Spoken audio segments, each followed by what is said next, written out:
Mandatory Christmas special too. All I want for Christmas 3 is OOOHUUU. Da-dan da Soulja Boy off in this, OH. Watch me crank it, watch me roll. Watch me crank dat, Soulja Boy then Superman dat, OH. Now watch me. Hinata laughed and kept playing, while Sasuke's head slammed down into the table. Naruto, I swear to Kami, can you ever listen to a song and start actually singing that song's lyrics along with it? Yeah, when it's Smash Mouth. Naruto rolled his eyes like it was obvious. Right, of course. Sasuke looked across at Hinata. And where the hell did you find an intact piano in all this? The three were sat in a tent, in the wreckage of Konoha. It was a full day after the Kage Civil War, and the team had reunited in their village for the night before Naruto set off on his training trip. They'd all needed the time to relax and recuperate. And hey, it was Christmas Eve after all. Liberal use of the Byakugan. Hinata answered Sasuke, honestly. A decent chunk of the village was completely obliterated by pain, but a lot of it was just picked up and thrown at the cliffs. Some things managed to stay intact. Yeesh. Naruto winced. Then his eyes widened. Oh, no. The presents. HM? Hinata tilted her head, while Sasuke groaned. Oh, Lord, here he goes, the Christmas presents. Naruto exclaimed. I mean, since nobody is stupid enough to believe that Santa's the one delivering them, go fuck yourself. Sasuke groaned, they've all been destroyed in Pain's invasion. Naruto slammed his fist into his palm. And while we're all busy with repairs, nobody's going to be able to go out to get more presents. I mean, they'd have to go cross-country trekking just to find an intact shop.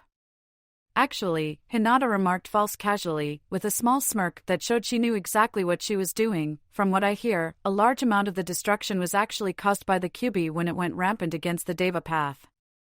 You said you were basically sleepwalking for that bit of the fight, but survivors say you were shooting lasers, spraying fire everywhere, causing earthquakes. Naruto lip-stricken. I ruined Christmas? He squeaked. No. Sasuke interrupted, seeing where this was going and not liking it. No. I'm pretty sure that Christmas is cancelled. What? The village has been blown up, we can help them by helping rebuild, now's not the time to Team 7. Naruto shouted. We have a new mission. We're going to save Christmas. Woo! Hinata cheered, clapping happily. I hate you, my life, and everything else in this godforsaken world. Sasuke groaned, and stood up, tugging at his blindfold. All right, I'm in. Not like I planned on sleeping tonight anyway. Later that evening, Kakashi groaned to himself and stretched, finishing his rounds. Guard duty. Me. This is demeaning. Or, it's just what you get for begging off helping with the repairs. Said a treacherous voice in his head. Shut up. He told it. Sighing, he lifted his headband to reveal his Sharingan, using it to briefly scan the village. Since he'd ended atop one cliff, he had an excellent view if he blinked. Blinked again. Took in the sight of 100 or so figures darting around the village, unnoticed, as of yet, by the occupants and the other guards. Kakashi was a split second from raising the alarm until he noticed the transformation jutsu they were all under. For fuck's sake, Naruto, he groaned, jumping down. Sai, previously sleeping, woke up to the sound of somebody screaming shit. The next thing he heard was a crash as someone fell through the roof of his shelter. He was up with his sword in his hand immediately, pointing it towards the pile of wood and fabric on the floor, but paused in his attack at a peculiar noise. Amongst the scrambling and profuse swearing, there was the sound of bells? And then a red hat popped out of the mess, and Sai had to struggle not to laugh. Motherfucking roofs made out of motherfucking tinfoil. A man in a red suit, black boots, and a white beard, who otherwise looked an awful lot like Sarutobi Hiruzen, stood up, shaking himself off, and then noticed Sai, and froze. Ah, he said, and then his voice dropped a few registers. Oh. Oh, sorry there, chap. That'll be all those mince pies, I suppose. I'm a lot heavier than I used to be. Sasuke? Sai guessed from the foul mouth alone. HM? The old man tilted his head. Oh, no, no, no, not Sasuke. I'm Santa. Besides, Sasuke is a little punk. Cool only for him. Oh, so it's Naruto. Sai sheathed his sword. What are you doing? I'm still supposed to be in Jinjutsu rehab, nobody should be seeing me. Well, since you insist, Santa reached inside his coat, and there was a poof, before he pulled out a small box. Here you go. Merry Christmas. Cheerio. He threw it at Sai, then jumped out the hole he'd already made in the roof. I love my village. Sai told the empty room, before going back to bed. Tsunade massaged her forehead as the two Umbu gave their report. A few seconds and she held up a hand. Hold on, he's doing what? What are you doing? Conan dropped down on the roof with a glare, fixed at the portly figure in red who had frozen in place at her words. Delivering presents? Jiraiya tentatively replied. To Mangekyo. The village that held you prisoner for weeks. Conan pointed out. Nagato held me prisoner. AIM is just full of guys being dudes. No hard feelings. Jiraiya hefted the red sack he was holding. And I mean, I already filled this, so it'd be a waste if I didn't go through with the plan now. The young woman sighed. Did you do this in Konoha? Absolutely. She looked shocked at that, but quickly narrowed her eyes again. What presents do you deliver exactly? Oh, you know. He shrugged. That which people desire, yet are afraid to publicly purchase or ask for. So porn. You dress up as Santa, sneak into people's houses, and give porn, which you wrote, to the occupants. Hey, my services are carefully targeted. None of my recipients are ever left unsatisfied. That's actually a personal rule in life, for me, especially during Don't Want to Know. Conan rolled her eyes and turned away. Just don't get caught. Remember, you're still supposed to be dead. If Santa is caught, I'm sure he'll find a way to escape. Oh, hold on. Jiraiya reaches into the bag. I actually got something for you. It's in here somewhere. Please tell me it's not relax, it's not porn. Though I prefer to think of my works as art, he pulled something out and tossed it to her. Here. She caught it, and by the time she looked back up he had already vanished. Sighing, she looked up at the moon and concluded it had already hit Christmas Day, so opened up the colorful wrapping the Sannin had gotten from somewhere. The book on origami looked interesting. As funny as it was, she had never actually officially picked up the discipline. As for the other, making decisions without your boyfriend, how to be a strong, independent WOMO, for fuck's sake. Christmas morning there was a knock on the door to the Mizuki's office. Haku looked up, rubbed the sleep from his eyes, adjusted his new hat, this thing's way too damn big, and called out enter. Mei walked in, causing him to tense, but she didn't immediately shoot him a glare, or glob of lava, like he'd been expecting. Instead, her look was more appraising, and concerned?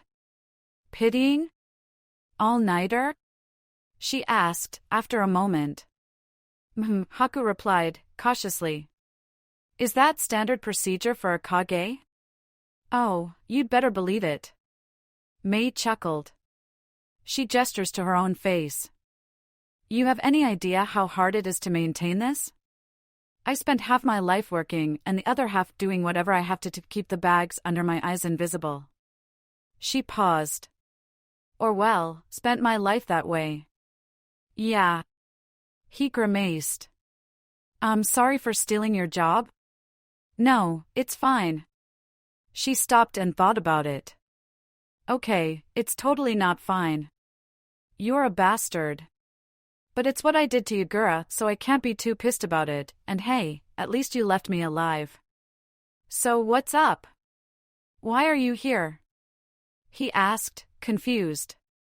Oh, I just saw something odd and had a little question. She walked over to the window and pulled open the curtains. Haku winced as the bright sunlight tore through the dimness he'd maintained in the office the whole night. Mei winced at the unusually cold breeze that came through, as one hand swept through the white powder on the windowsill. Look at this, she said, flicking it over at him. Snow. It's a bloody white Christmas out there. It hasn't snowed this deep in NIST for decades, and then suddenly half a week after you take over, crazy coincidence. Haku said, not meeting her eyes. And what was your bloodline again? Mei Terumi, are you trying to imply something? Yuki Haku, did you use your ice powers to make it snow on Christmas morning? He drummed his fingers on the tabletop. Then, quietly, I've been doing it in Konoha for the last 4 years. Mei immediately started laughing. Hey, screw you, this is hard. Do you have any idea how difficult it is to forcibly alter the weather over this large a region? You can't just cast snowblast at the clouds. I had to strategically drop the temperature in different places for extended periods, check the direction the wind currents were blowing, measure the is this what you were up all night doing? Yes. Ha. Mei leaned on the sill, looking outside. Ah, this is adorable. Look at all those children playing in the snow, using the snow in their taijutsu, organizing into 3 teams and beginning a snow war. I mean, back in my day we just murdered each other on Christmas. Didn't you murder each other when you graduated? Bloody missed. We murdered each other a lot. She chuckled. You know, when I told you you should make some big gesture to convince the village you were legit, this wasn't quite what I meant. You think it's bad? Hell no, this is great. No Kage's been able to control the weather since Tobarama flooded that one village that one time. Just go out, socialize, and beat up the assassins that come after you to thunderous applause. Assassinating the Mizukage? Haku gasped. Who would ever dare? The two shared a laugh. Mei reaches into her outfit and pulled out a file, tossing it onto his desk. Oh, right, here. Got you this. Haku squinted suspiciously at it. What is this?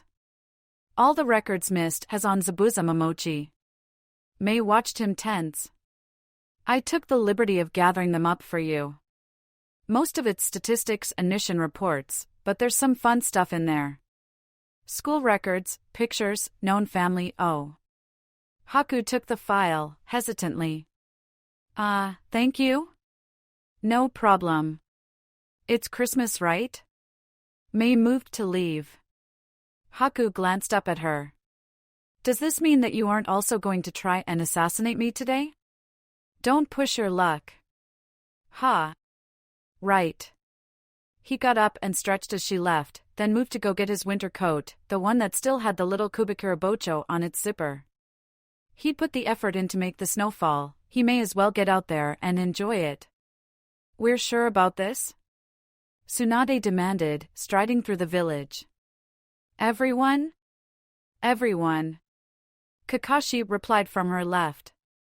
Every man, woman, and child within 1.5 radii of the village's center, including the workers we'd hired from other villages to help out. They snuck into that many houses? There wasn't much in the way of sneaking, my lady, said Shizun with a smile, from her other side. Apparently many children are ecstatic that Santa Claus has given up his usual secrecy. For the love of Tsunade pinched the bridge of her nose. And the materials? They took the wood from the nearest part of the forest. Shizun supplied. You know, the part we were planning to use to rebuild the village? Not that we can be upset, because they're making up over half of our labor force anyways. Kakashi pointed out, smiling under his mask. And just so I'm not mistaking things here, Tsunade checked, Lego. They made Lego. Wooden Lego, yeah. How? Why? Well, I think statistically it's one of the most popular. Tsunade cut right across Kakashi. I'm not asking how they chose it, I'm asking how they fucking made it all.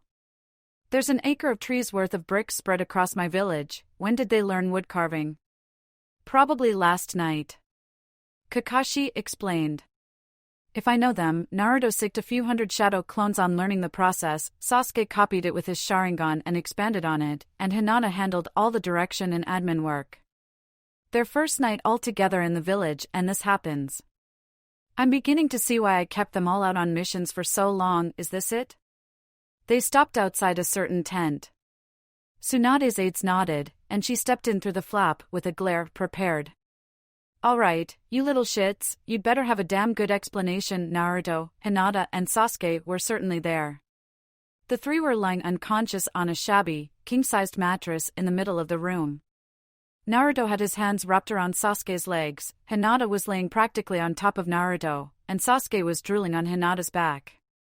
Scattered around them were a few cards and presents addressed to some combination of the three of them, survivors of, or created after, Pain's attack. Evidently their other well-wishers hasn't wanted to wake them up, and the fact that they hadn't noticed the intrusion indicated just how exhausted they must have been. You know, I think this is the first time they've slept since the Kage summit. Kakashi said, innocently. Tsunade clenched her teeth. Poor dears. Shizen sighed. And they spent all night just trying to make other people happy, too. Tsunade grimaced. All right. She muttered, more quietly this time. They live. For now. But they'd better put some damn good work in once they're up, and if it hits midday and they haven't woken up. Kakashi and Shizen shared a grin, their work done, and left the tent. Tsunade got to the flap, paused, and looked back. She sighed. Merry Christmas, kiddos. You deserve it. A whoosh of wind, and she was gone. A few seconds later, Naruto cracked an eye open. She gone? Sasuke whispered. Yup. He replied. Oh, thank Kami. I cannot believe we got away with that. Hinata just smiled and snuggled closer to Naruto. Interlude Zavar. War never changes. Actually, it does, buckle up. Look, the evolution of ninja warfare has been an absolutely wild ride, okay? One of the reasons lots of ninja in the Fourth War had so much trouble with the wide variety of reanimated opponents they encountered was because those enemies were from a completely different era and fought in a completely different way. Here's a brief overview of just the last few hundred years. So, warring states period. Now back then there were no hidden villages, no ninja academies, no formal training. There weren't any clanless who'd had the chance to learn anything and prove themselves, so you learned what your mom and dad taught you, and all the fighters were out there in heavy armor with war weapons. Look at Hashirama's Scythe thing, or Madara's war fan. Kenjutsu was the shit in the founding of the villages. Most people only really knew one or two jutsu from their clan. Like, your average Uchiha would have great fireball and maybe the Sharingan, that was it. Some ninja had some real chakra reserves, and they were essentially siege weapons. They sat in the back and spewed massive area of effect murder powers, but weren't prepped for close combat. Like these dudes had bodyguards. War wasn't really fought by ninja as we know them today. The ones who learned infiltration and illusion were almost a totally different thing. Now, I cannot stress enough how much the face of warfare was changed by Tobirama fucking Senju. This man literally reinvented the concept. Remember how he made it so the water dragon could be used with 4 hand signs rather than 20? Yeah, he did that for so many jutsu. Great fireball, buffeting wind, all sorts of other elemental murder blasts.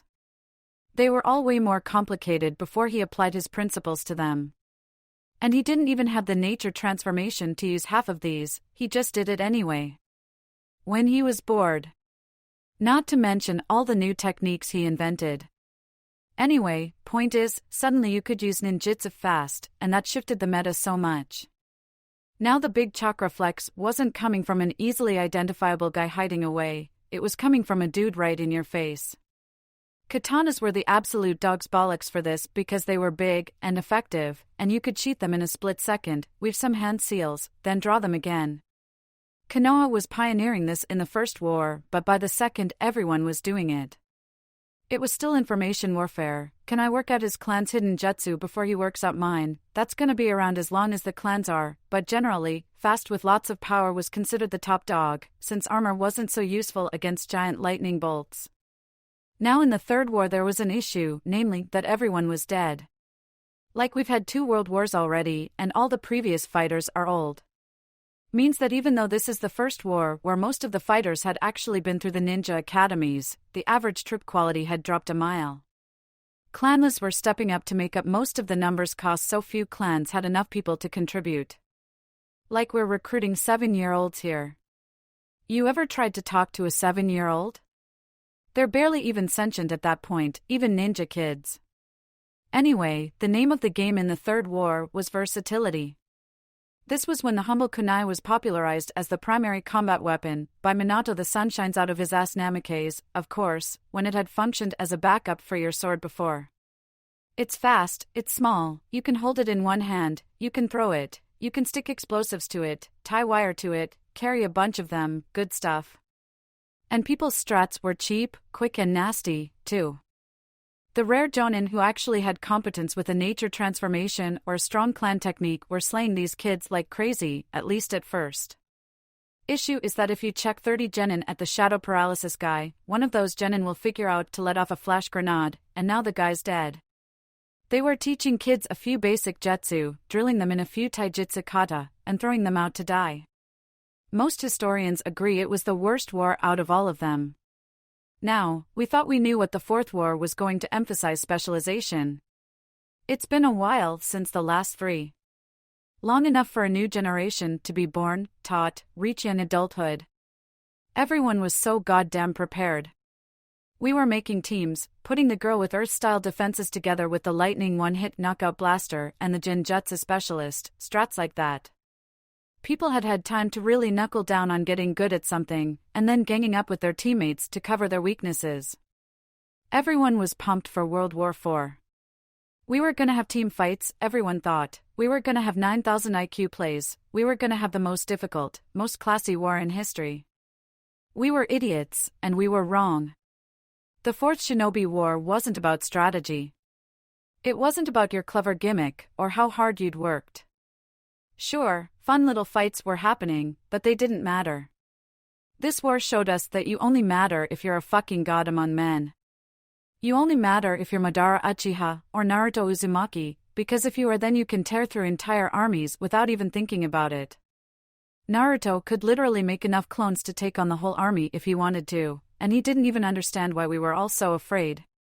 If there's ever a fifth war, I can tell you right now that there isn't going to be a meta. It's going to be very simple. Each village is going to pick the 3 or 4 most promising kids, and lavish all their attention onto those alone and turn them into the most terrifying creatures possible. Quality makes a joke out of quantity, especially when the power cliffing at the highest levels makes fighters who are to Kage what Kage are to academy students. There are plenty of people who would prefer the Third War, I imagine. You might have been ordered to run on sight from the yellow flash, but at least running was an option. Now? Ever since Madara pulled a meteor out of the sky, it's been clear that your only option is to pick a god and pray. Extract from Sasuke Uchiha's personal notebook, from some time during the war. What? Said a Naruto clone in Sage mode, as the few Injutsu experts moved to seal the third Raikage's charred body, prevented from regenerating by a liberal application of chakra chains. The Raisin Shuriken is the highest attack potency jutsu I've even heard about, and it's buffed by Senjutsu, and it's wind, which super affects lightning. If he could tank that, he'd have taken over the world. Sambo no. Tamari's shock got overrun with rage almost immediately, and she whirled around to shove her hand over an obnoxious blonde's mouth. Naruto? What the fuck are you doing here? MRRBL HRRBL. He replied, eloquently. She removed her hand, and he continued intelligibly. This isn't me. Shadow clone. Real Naruto is totally on the war front, just not here. He looked over her shoulder and waved. Hey Gaara. Hello Naruto. Gaara smiled back. Apologies for actively deceiving you about your friends being in danger. Nah, it's fine. Naruto waved. You had a totally sensible reason for it. But you're still here? Yeah, because I'm not even vaguely sensible. He walked past her, paused, and pointed. Hold on, is that fucking Madara? A few hundred meters away, stood on top of a cliff glaring at the 4th Division, was a man in red armor with long black hair. Yes. That's him. Gaara said. Worryingly, he's just been reanimated. Meaning that the person who claims to be Madara actually isn't. Oh, not good. Naruto put his hands together, and something poofed in front of him with no observable effect. Just told that to the Naruto coalition. So we gonna go kick his ass? Hell no. Temari vetoed. The other Kage are on their way. This is the guy that was considered an equal to Hashirama. We're not taking him on unless we have all our strongest fighters here. Oh, that won't work. Naruto snorted. Important bad guys only die in 1v1s unless it's the biggest big bad, in which case you can kill them with an Avengers-style team-up. But that needs all the main characters, which the Kage aren't. Best case scenario, most of them get taken out early, leaving one left to have a desperate showdown, and then they win, and that's best case. He'll probably just kill them all. The real world doesn't run on anime logic. Temari snapped, causing Naruto to snort. And if you want to try and fight this guy on your own, be my guest. Okay, no. Stay here and wait. Naruto stopped, looked out. He's jumped down. I know. He's slaughtering our ninja. Temari pinched her forehead. Go. Gaara said, prompting his sister to turn on him, but he quickly forestalled her with he's a clone. There's no risk in him being the one to stall for time. The Kazekage looked back. You go out, Naruto is already gone. Run! Screamed a ninja, who was, funnily enough, running. Run! He's Fugaku. Uchiha grabbed the man by his jacket, glaring at him from behind a medical blindfold. Run from what, Chunin? The rank had been an educated guess, but if he was wrong, the ninja didn't feel the need to comment on it.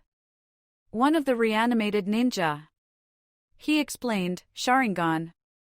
Everyone he looked at turned against us, he's massacred half the company already noted. Go. Fugaku dropped him, sighed, and started running forwards. He reached the scene of the chaos quickly, which he noticed because he could smell the blood on the air, and also because he was being attacked. He dispatched the few dozen remaining ninja non-lethally, they weren't even jonin, and then paid attention to the only other person nearby he could hear breathing. Hello, Shursui. He said, tiredly. Hey, uncle. Shursui's voice confirmed his identity. You're still alive. And you had a Mangekyo, didn't know that. Might have put some dampers on the plan. Hey, I have no real idea what's going on other than that I'm being compelled to kill my own people. Can I get a recap? Hyuga got massacred and are mostly dead, Itachi and Neji schemed a lot and are dead, Danzo schemed a lot and is dead, and Sasuke's the new clan head. Fugaku recounted, briefly. Oh, okay. Good, I think? Shursui hummed. Shame about Itachi, good kid. Are you still a bad guy? No, I was a misunderstood anti-hero, and now I'm going for redemption. Oh, okay. Wanna talk more about it? Yes, I think I would. Fugaku chuckled. Funny, how I happened to find you of all people. Almost like it was planned for people to encounter those who held the most thematic importance to them. Shursui replied. I've only talked to Kabuto for about 5 seconds, but I'm pretty sure he's doing it deliberately. Anyway, how do you plan to fight me? You're blind. I can't Koto Amatsukami you, but you're still screwed. Amazing. Fugaku mused. Only one of those last 3 statements was true. He reached up and tore off the medical blindfold. The genjutsu hit immediately, but Fugaku just glared at it and tore it apart as it came. Whatever the Shursui had in his sockets, they weren't his real eyes. Maybe zombie Koto Amatsukami didn't have the 10-year time limit, but they were far weaker. Oh, hot damn, said Shursui. Where did you get those? It turns out that we can just swap eyeballs. Fugaku explained, taking a long look around with his new eternal Mangekyo Sharingan. Funnily enough, 2 Uchiha getting them at the same time and actually being willing to try that wasn't all so common. I imagine the fact that you have to murder a loved one to get them, or so we thought, puts a bit of a damper on trust like that. Shursui went, huh? Whose were they? These were Sasuke's, originally. He let you do that? Well, he told me that he'd kill me if I tried anything. And we were preparing for war, after all. Fugaku shrugged. You could probably make it out to be some symbolic olive branch or hatchet burying, but nobody could be bothered to write a flashback about that. Sounds fair. Shursui was suddenly enveloped in green as his Susanoo flared to life, the giant armored guardian wielding a wicked spear in one arm. So, shall we? Fugaku smiled as his own blood-red Susanoo formed around him. Yes. Let's. Madara paused in his total devastation of the ninja forces when a giant blast of wind crashed into him. He let it take him, amused, listening to a woman shout, "Damn it, Naruto, stop outdoing me," as he was flung across the battlefield, before lightly coming to a stop on the sand and killing a few more people. There was an incoming storm of kunai, which he blocked with a katana he'd taken, and then, a swarm of golden chains that he tore apart with similar ease. Adamantine chains. He remarked, aloud. Chakra suppression. Not bad, Uzumaki.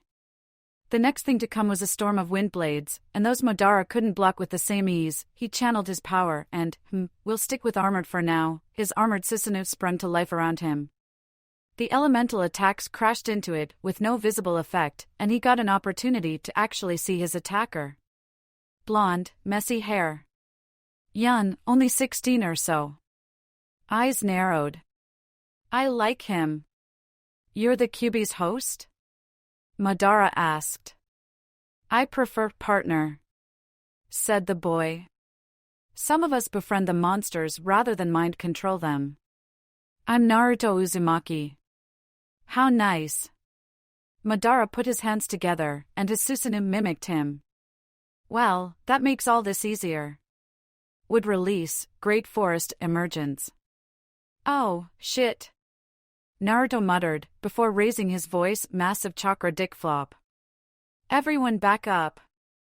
Most people didn't need his advice.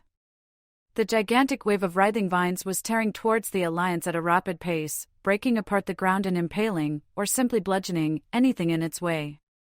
It was hundreds of meters wide and tens of meters tall, and moving faster than most of the escaping ninja could run.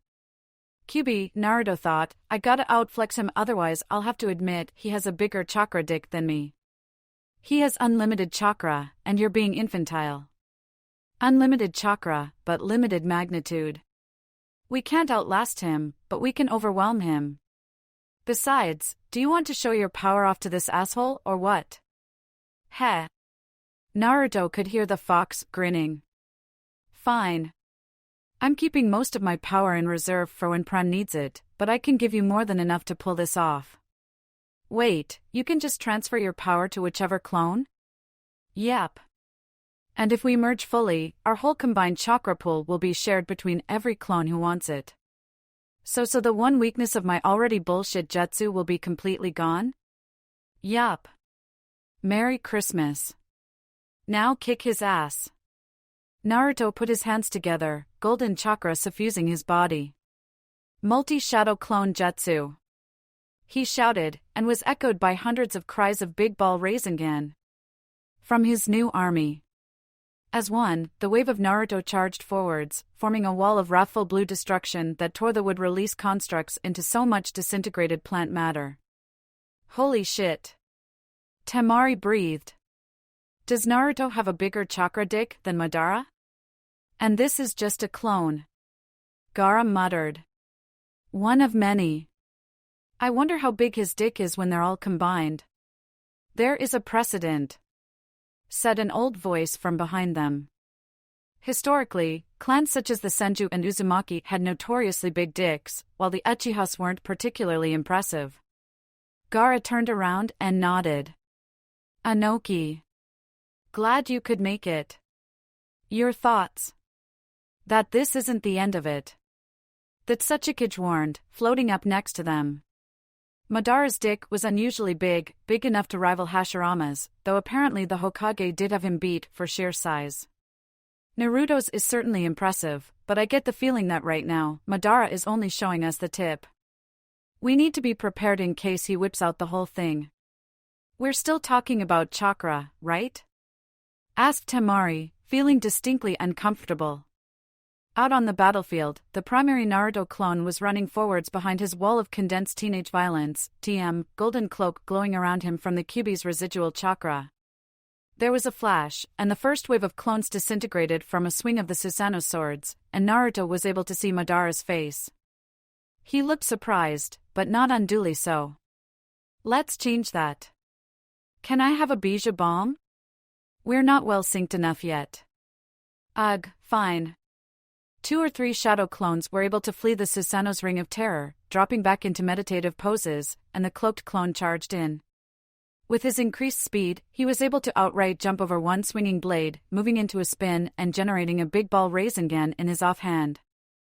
He swung it in mid-air and batted the glowing blue sword, itself the size of a bloody tree trunk, just after it zoomed past beneath him, propelling it further around to the other side.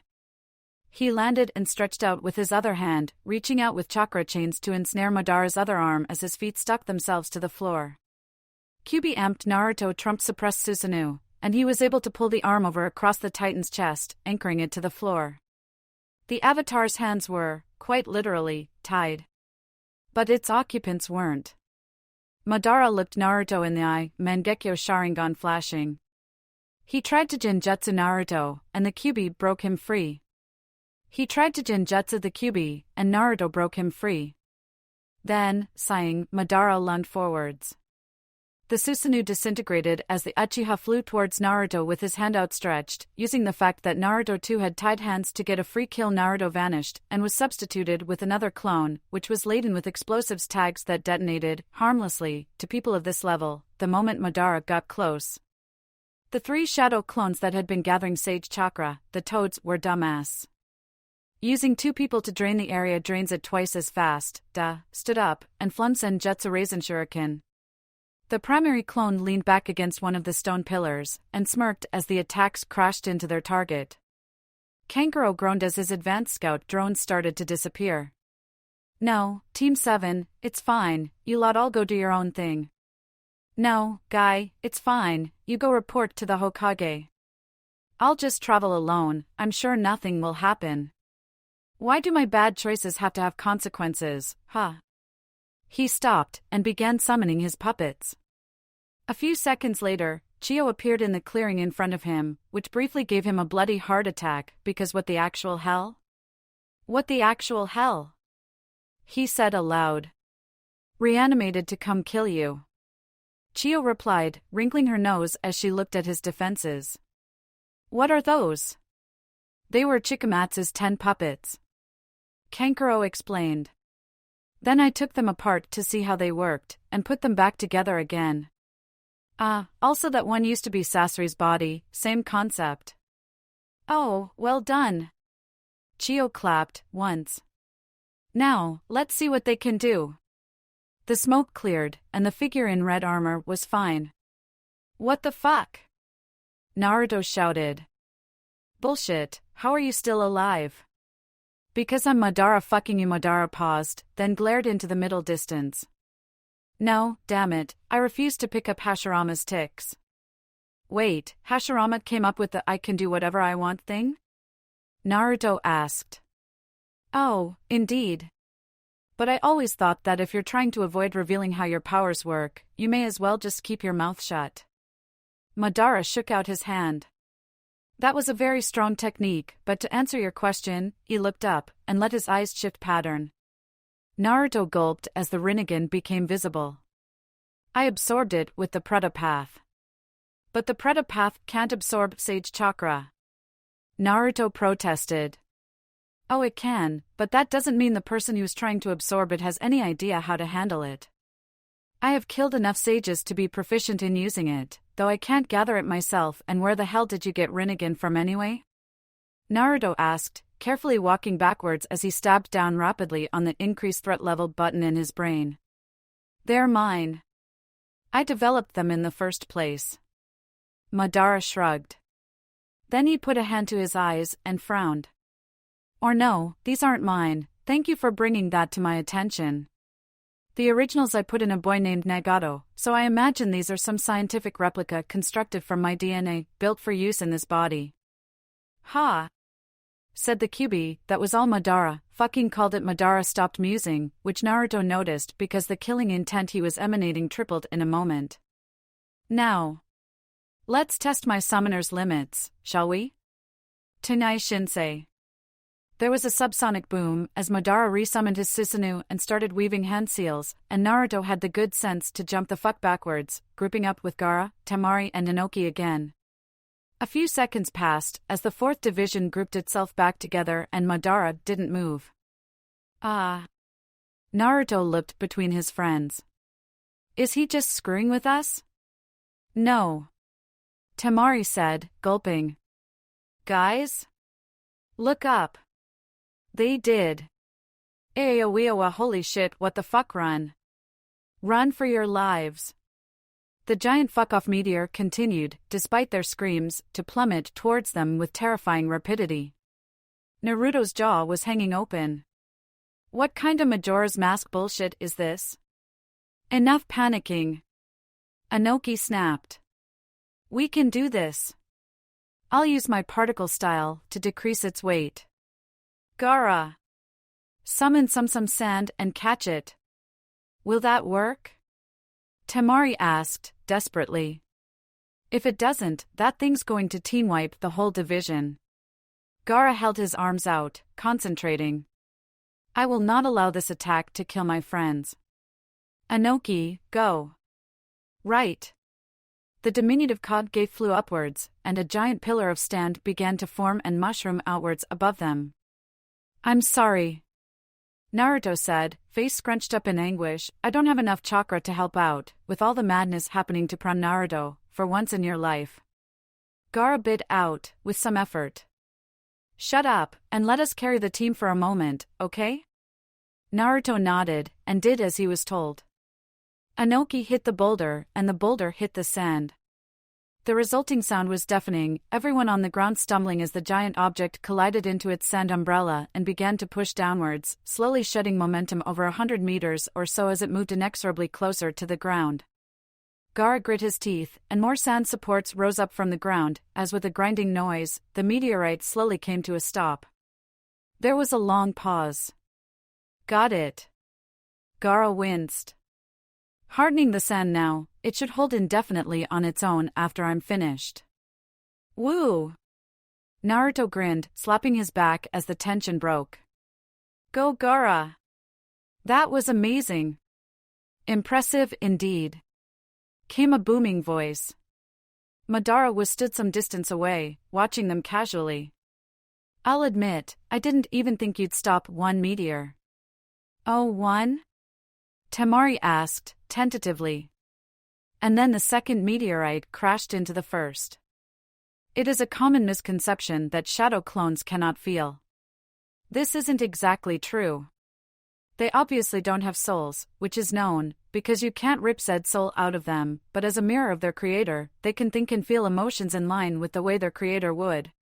Naruto's shadow clone was able to feel shock when it realized it hadn't popped. Relief when it realized it was currently inside an insulated sand cocoon, which it could easily punch out of in order to get back onto the battlefield. And then, once it started seeing the corpses, it was able to hurt. What? It said, hoarsely, looking out at a sea of dead and broken ninja, crushed under chunks of stone, screaming Gaara, what, why me? He turned around to see the Kazekage staggering out of his own cocoon, looking ragged. What did you, Gaara? It's not really Naruto. I'm not a person. Why did you save me and not them? Because you're worth more. Inoki grunted, emerging from behind him. Even if you're just some construct, boy, you're more useful here than 100 of these men. But I so get out there and prove you're worth it. Save 100 more. Naruto grimaced, looking out across the devastation. In the distance, Madara was already regenerating. There was a small noise, and appearing on the ground beside them was a large squad of ninja. Assorted jonin, who began running to assist the wounded, and took you long enough. Temari growled, getting up. She looked the arrivals over and frowned. Where's Tsunade? She had a prior commitment, said Conan, walking up alongside Haku and Mei. Class reunion party. We're all you get. Well, we'll have to make it work. Haku cracked his neck. Then he paused, touched his neck again, and said, "Oh, fucking finally." The small black diamond there expanded, stretching into myriad patterns across his skin. Strength of 100 seal is done. Now we're in business. Hey, can we get a powers check? I have a bunch of ice and mist ninjutsu. Lava, water, steam, fire, and stone. Mei raised a hand. If I catch him in the boil release he's dead. Lightning cloak. Melee violence. A added. Mass sand manipulation. Gar chipped in, and flight, insta-kill lasers. Anoki summarized. Flight, paper summons, traps and explosives. Conan provided. And if anyone here can actually seal him, it's me. Shadow clones, chakra suppression chains, sage mode, Raisengans. Naruto added, starting to feel glimmers of hope. Hey, this is a solid team. What's he got on this? He's Madara. I answered. Oh. Yeah. Fuck. Together, the not exactly 5 Kange turned to face the undead god. The undead god started running towards them. Fun with Zombies number 1. The title for the most powerful ninja alive is a little term called God of Shinobi. You generally only get it when just about everyone else on the continent, even the ones that hate you, unanimously agree you deserve it. Hashirama Senju had it, at first, after he pretty much single-handedly started the modern era, then murdered the only competition for it. Then it was given to Hiruzen, who held it through 3 world wars, and on until his death. Nobody really stood out in the 4 or so years since then, but everyone who had seen the work of Uzumaki Naruto in the last few weeks had a pretty good idea of who might take the title next. There's also a much less well-known title, the Heaven Hell Duo, which is for the most effective pair of ninja, this one based more on the level of their teamwork rather than raw power. This one was held by Ginkaku and Kinkaku until their death, and they were hardly lacking in raw power. These pricks stole chakra from the 9 tails, they were Kage level, and no duo would claim the title until many years later, in the aftermath of the Third Shinobi World War. That being Itachi Uchiha and Neji Hyuuga, who were capable of garnering quite the reputation even before one of them ran off to become a terrorist. And then there's the title for the most effective full ninja team. Much more well known, with only one group ever claiming the title. Everyone's heard of the Sannin, or the legendary 3. And if you'd thought that over a decade of separation, betrayal, and festering depression would get in the way of that teamwork, well, I mean, first of all you'd be wrong. Shinra Tensei. Mud Wall. Hidden Snake Hands. Substitution Jutsu. The techniques were popping off like fireworks. Orochimaru got hit with a missile and exploded, he was probably fine, into a mess of small snakes that dropped atop Nagato, but as they were chakra constructs they immediately shriveled up and died as he used the Predapath to absorb them. A fireball Jiraiya sent in from his left was blocked by a giant panda that appeared out of nowhere and vanished just as quickly, then from the other side Tsunade simply hurled a massive boulder at him. Another Shinra Tensei blew it into pieces, and then Tsunade was lunging in. She punched the arm that aimed to rip out her soul, blasting it into dust, just as Orochimaru substituted with a broken rock shard, oh good, there he was, and stretched out with the sword of Kusanagi all while Jiraiya's hair whipped in to immobilize another arm. Nagato's eyes narrowed almost imperceptibly. The arm trapped by the hair grew buzzsaws that shredded the offending locks. At the same moment the King of Hell appeared from the ground and stretched its tongue out, catching Tsunade's arm as she moved in for a punch, and a quick Bansho Tenin, on an entirely different cooldown to his universal push, yanked Orochimaru in off his feet, colliding into Tsunade. She quickly tore her arm free of the king, she and Orochimaru twisting and moving through each other's space like dancers, preventing either from being thrown off balance. They were professionals, for goodness sake. Come on, they knew how to avoid tripping each other up. But it gave Nagato time to catch the sword of Kusanagi, grabbing it in his now free hand and twisting it away. He kicked out at Tsunade, but she blocked his leg so hard it flew off, and Jiraiya was charging in with a giant Rasengan while Nagato's stump leg grew a cannon, which promptly fired a load of buckshot straight through Tsunade's chest.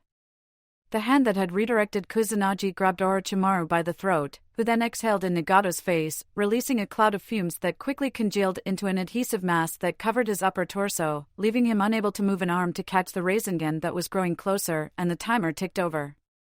Another Shinra Tensei tore the offending goop off him, negated the attack, and flung all his attackers away. Okay, this little shit is good, Jiraiya sent to his teammates. If you aren't using Jinjutsu to communicate at this point, you aren't trying. Told you we should have just killed him when he was 10. Orochimaru added, retracting Kusanagi into his gullet with a snap. He still couldn't effectively use his arms for much. 100 healings. Tsunade muttered out loud, and her tattoos spread across her body as the gross damage to her stomach was rapidly mended. For the first time in forever, I'm agreeing with Trader Face. How many different powers does this guy need? They all barely have noticeable warm-ups, only a few have cooldowns, and he doesn't even have to give a crap about chakra cost. We'll manage, Jiraiya reassured. We know everything he can do, even if it's all stupidly overpowered. Improvise, adapt, Tsunade added. Overcome, finished Orochimaru. The snake Sannin was smiling. Sorry again, Nagato said aloud. I really don't. Oh, perfect, I can't reasonably avoid using this anymore. Summoning Jutsu. He put his arms down on the floor. Appearing in front of him was, well, a goddamn menagerie. The Sannin all jumped backwards to avoid a three-headed dog, gecko, bird thing, and panda, all of which dwarfed the surrounding landscape. For the love of, Tsunade groaned.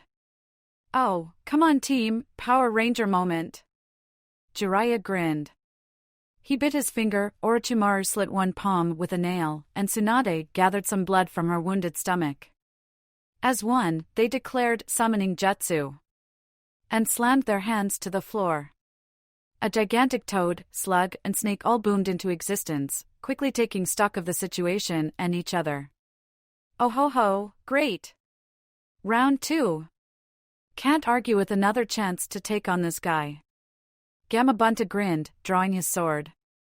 It's so good that we're all able to get together again without fighting each other, gushed Katsuya. It has been a while, Manda mused. Let's show these monsters what a real summon can do. Remember guys, he can resummon them the moment they die, and we can't exhaust him like last time. Jiraiya shouted, from atop Gamabunta's head. Keep him busy for us, while we seal the summoner. You sure you can do that? Orochimaru sent across. I understand you had a little trouble keeping the Nine Tails in line while you were training its host. I'd take a rampaging Kyuubi over this zombie any day. I'm sure. Jiraiya cracked his knuckles. You're only talking to the guy who taught Minato freaking Namikaze. All I need is a second or so, that's what B said. Tsunade sent, Riley. I think that dog just crushed his body. We'll make it work, he reiterated, out loud. Now then. Chin up, losers, we've got a full-on freaking kaiju battle to navigate. Naruto ran through the forest, eyes narrowed in concentration. He was barely even noticing his surroundings, all his attention on the never-ending flood of info from his army of shadow clones. Much as he didn't like to admit, this was taxing. 2,000 sets of memories of the same 20-second fight in the same place? Fine. He just ended up with a ridiculously accurate memory of the time, a 3D printout with hundreds of different perspectives that congealed into something a little like what Hinata's Byakugan saw. But this was nothing like that. Every few seconds he was receiving memories from popped clones from hundreds of different places from across the war. He saw all 4 divisions, hundreds of reanimated ninja, Kakashi, Gai, Sai, Fugaku Madara. And hot damn if that wasn't a particularly terrifying perspective, the clone backing up the Kage against him was in the middle of the fight of its life. Naruto Prime felt a headache building. All of the memories, all of the raw info, all of the pain easy, Kit. Advised the Kyuubi. Maybe you shouldn't be pushing yourself this hard? Everywhere I'm not fighting, people are dying. Naruto retorted, angrily. Now's not the time to take it easy. And if you pass out from the strain and they all pop, it'll be even worse. The fox pointed out. This is your first time really pushing your limits. If you can stay at the exact maximum effort you can put in, great, but if you don't know what that limit is, you're better off undershooting. You want me to gamble with people's lives? When you have the power we do, you're always gambling with lives. Get used to it quickly. And anyway, remember that the fastest way to save those people is to find the person reanimating everyone and end them. Focus on that. Fucking right. Okay. It was at that exact moment that he felt a consciousness blink into existence in front of him. He stopped on a tree branch, warily looking forwards as a man in a mask jumped up to an opposite branch and tilted his head at him. Toby, right? Naruto asked. Hey, what's up?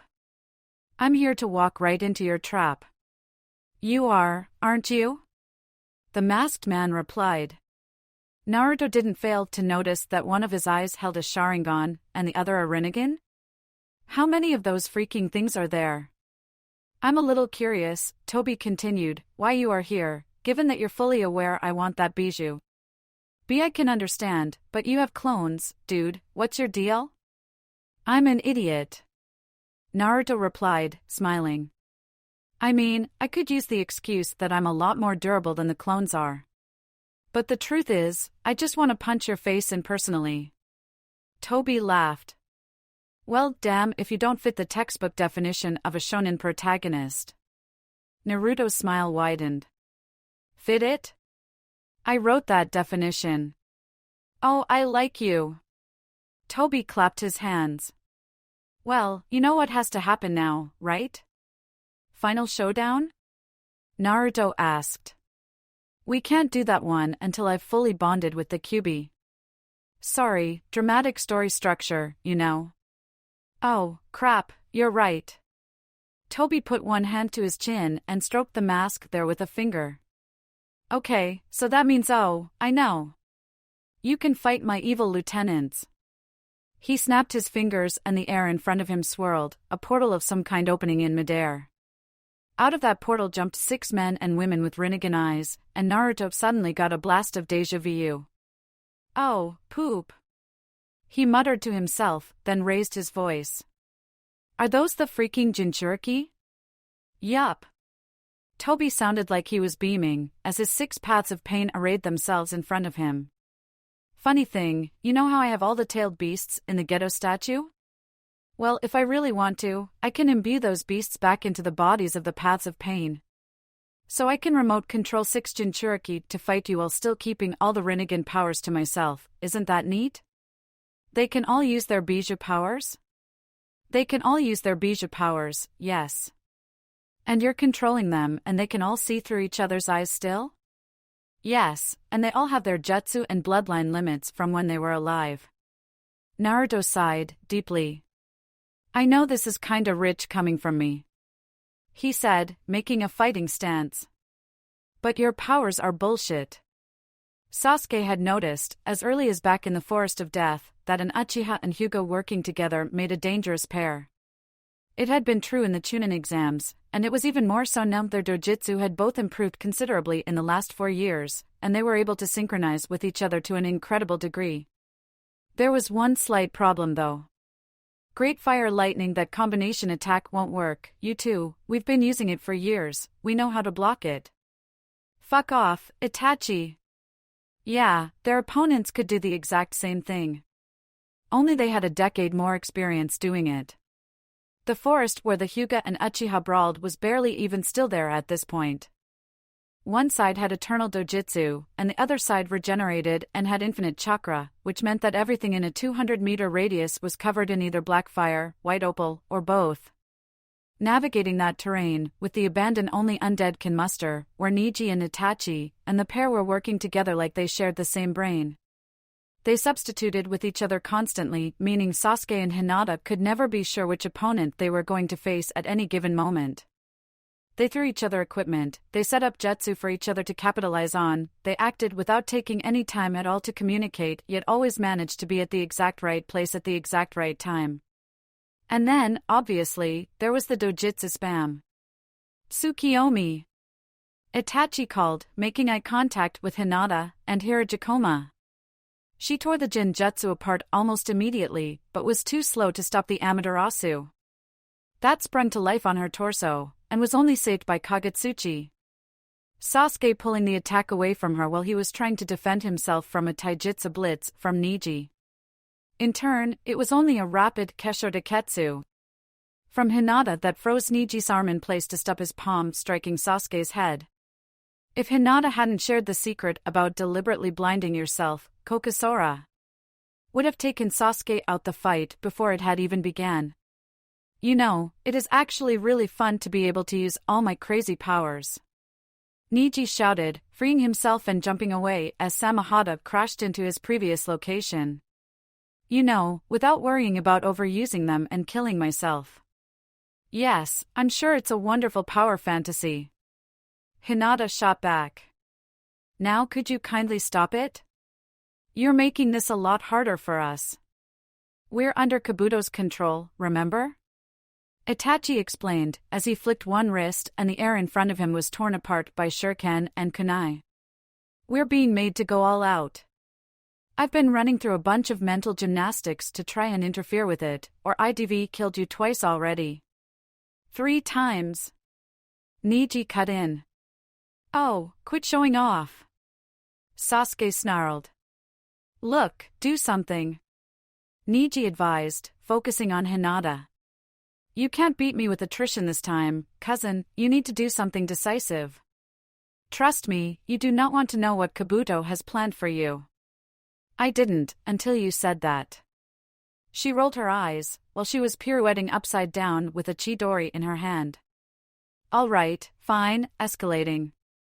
Sasuke. She shot a genjutsu across. He received it, and grinned. On it. She dropped down in front of Sasuke just as Itachi decided he was going to launch a ultimate burning dragon jutsu. And then set that on fire with Amaterasu, because why not, right? It streaked towards her, and she narrowed her eyes, crossing her arms in front of herself. The dragon crashed into her. Then she heaved, and the white wings of her Vishnu swung outwards, firing a blizzard of opal feathers covered in Amaterasu back out at them. She jumped up and took to the air as Sasuke's Susanoo manifested behind her and launched its string of Magatama forwards. Oh, yours gets wings? That's not fair. Shouted Neji as he darted behind Itachi, whose orange Susanoo blossomed around both of them. He brought up the Yata mirror to block the shrapnel, and that was what the Magatama beads latched onto, wrapping around it. Sasuke's Susanoo heaved. If I can just get that damn shield out of the way, Hinata's crazy Chidori variants should be able to break through. It didn't work. Neji, encased in his own Vishnu, jumped out and launched a palm strike at the chain in just the right spot, shattering it and causing the beads no longer attached to disintegrate. Hinata was already on the way down, now flapping her wings rapidly to try and negate her momentum, but the very nature of their combination attack had left her a very tiny window to disengage. Neji jumped up at her, and she let the crystal Chidori she'd been charging punch through his chest, but realized too late that that was the whole point, and even as he plummeted several meters into the ground, he'd taken the only attack she had that might block the Tatsuka blade. Shit, no. Shouted Itachi, spearing the sword towards her, and no. Roared Sasuke, who discarded the Magatama with one hand while raising the other up to point forwards without any idea what he was trying to do. But come on, you're he who has the power to help by all means, right? Purple chakra coalesced above the arm, and then he clenched his fist, and there was a sonic boom. A bolt the size of a tree flew out of the newly formed crossbow, and collided into the Tatsuka blade, knocking it sideways. Hinata banked hard, and the orange sword came within an inch of her nose as she flew right along its length, landed on the Susanoo's chest, and then stabbed a crystal-enhanced Chidori sharp spear straight through it, neatly beheading Itachi. The Susanoo dissipated and Hinata dropped down atop the disintegrating body, pulling out a sealing scroll and hoping beyond hope that this would actually work. Behind her, her Byakugan showed her that Sasuke was doing something similar. He jumped down to where Neji was trying to emerge from his hole and slammed a Susanoo fist into him like this was fucking whack-a-mole, then dropped out of his avatar to bear down on the remnants with another sealing scroll in his hands. If the zombies hadn't regenerated from the head, it would have worked. Neji managed to pull off a hiragikoma the very moment his eyes had reformed. Oh, of course they don't actually need to say the words, which completely nullified the entire array on the scroll. Itachi didn't have so graceful a solution, he just set the whole damn thing on fire. Sasuke and Hinata were both forced to back up as the Edonin both returned to full corporeal form. This is so fucking stupid. Itachi growled. Nice try, you really should have had us there. Neji groaned. Hinata and Sasuke exchanged glances. We can't seal them in the time they regenerate, even if we completely destroy them. She sent across. And EMS might have made my Mangekyo techniques cheaper, but I still can't keep up the Susanoo for more than a minute without running out of chakra. Sasuke replied. Same with you? Hinata nodded. Don't you think all this is just ridiculous? It's like all semblance of real strategy and careful technique choice is just gone. Now all we're doing is using our bullshit dojutsu powers to solve all our problems. Feels like it takes all the skill out of it, yeah. Sasuke sighed. I mean, I dramatically want to fight while blind, so I'm over it, but you're still right. Think I should do that? I mean, maybe after the war, we're kind of on a time limit here. Who would be fun for you to fight blind, guy, maybe? Yeah, but then it's just a matter of how many gates I can deal with, no way I can beat all 8 without the Vishnu. Maybe I could take on Kakashi with his mask down? Ooh, I'd pay to see that fight. Across from them, Itachi held a hand up. Guys? Kabuto's gonna make us attack you again now. Right, fine, yeah, Sasuke sighed and stretched. Okay, come on. What can we do to get a definitive advantage over these pricks? Hinata thought about it. Now would be a wonderful time to have the Tatsuka blade, actually. Did it seal them, or just throw them into some other dimension? Ooh, throw them somewhere else, that would work. I don't know anything that can teleport people away from me, teleport people to me, and move me somewhere else. Karen had that one idea against Deidara, didn't she, where I could dodge the explosion by summoning. She grinned, and used a chakra scalpel from one finger to slit her palm. The only summons Kabuto had experience dealing with were the snakes. And the snakes were selfish, honorless pricks. But the owl's summoning jutsu. Athena! She slammed her palm to the ground, feeling a huge chunk of her remaining chakra leave her. Across the battlefield, Neji immediately understood what was going on, but was clever enough not to act like it. He just grinned and said, all right then, kaiju battle. Summoning jutsu. Icarus. In the Angel Mountains, Icarus and Athena both felt the tug at the same time.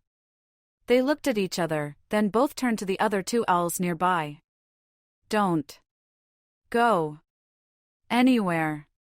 Do you understand? Athena ordered, dangerously. On the planetoid below them both, Kudos twitched. He kept his eyes very carefully shut, and nodded. I won't let anything happen to him, my lady. Forsooth bowed. With that assurance, the 2 siblings both vanished. How the hell does this help us? Sasuke shouted once the 2 giants appeared, facing each other. Because Kabuto made a mistake. Hinata grinned. Prandasi was by the other big kaiju battle, going on a few kilometers behind them. Oh hey, Jiraiya's alive. And I'm glad to see Roki's doing okay. Kabuto had made the mistake of allowing Neji to make a summon to counter hers. But the owls weren't the same as the creatures from the animal path. Rule 1 of any summoning contract with sage creatures: just because you summon them doesn't mean they're under your control. Dear sister. Icarus mused. It's been a long decade. Don't you think it's about time we buried the hatchet? Indeed. Athena replied. Let's bury it in them. I know this was my idea, but since I can feel pain, I am very much regretting it right now. Remarked Neji, as both owls turned as one, and drew their weapons on him. Fun with zombies too. If civilization survives the next few days, Jiraiya decided, there are gonna be so many cool kaiju movies about this. The bird Nagato was riding screamed as Manda leapt up and latched its jaws about its throat. Below, Katsuya had split into three and grabbed onto all of the dog's heads, doing something very horrible to it that was better off undescribed, causing it to run around, howling in pain and outright trampling the gecko thing. Gamabunta had stabbed his sword through one of the legs of the giant rhino, effectively immobilizing it, and looked up to the horizon. "Hey, look!" he called. "Athena and Icarus are over there. I haven't seen them in ages. Eyes on the battle." Jiraiya shouted from atop his forehead, looking higher up to where Mando was forcing the bird to slowly lose altitude. "Can you jump that high?" "Ha! Can I?" Up in the air, Nagato was unable to use Shinra Tensei without blowing away his own bird, but that was far from his only deterrent. He threw off his tattered and mostly destroyed robe, bearing his upper torso just in time for 6 missiles to fire themselves up from his back, arcing through the air and down to slam into Manda's body, or they would have, if they hadn't exploded in the air a few meters away. Jiraiya didn't know how Orochimaru was doing it, but he didn't care. He and Gamabunta had just jumped upwards above both of them. Gamabunta drew his sword, Kie-D, and swung it down, neatly decapitating the bird. Jiraiya jumped off as it vanished, leaving Nagato in free fall, and dove towards the Uzumaki with another giant Rasengan.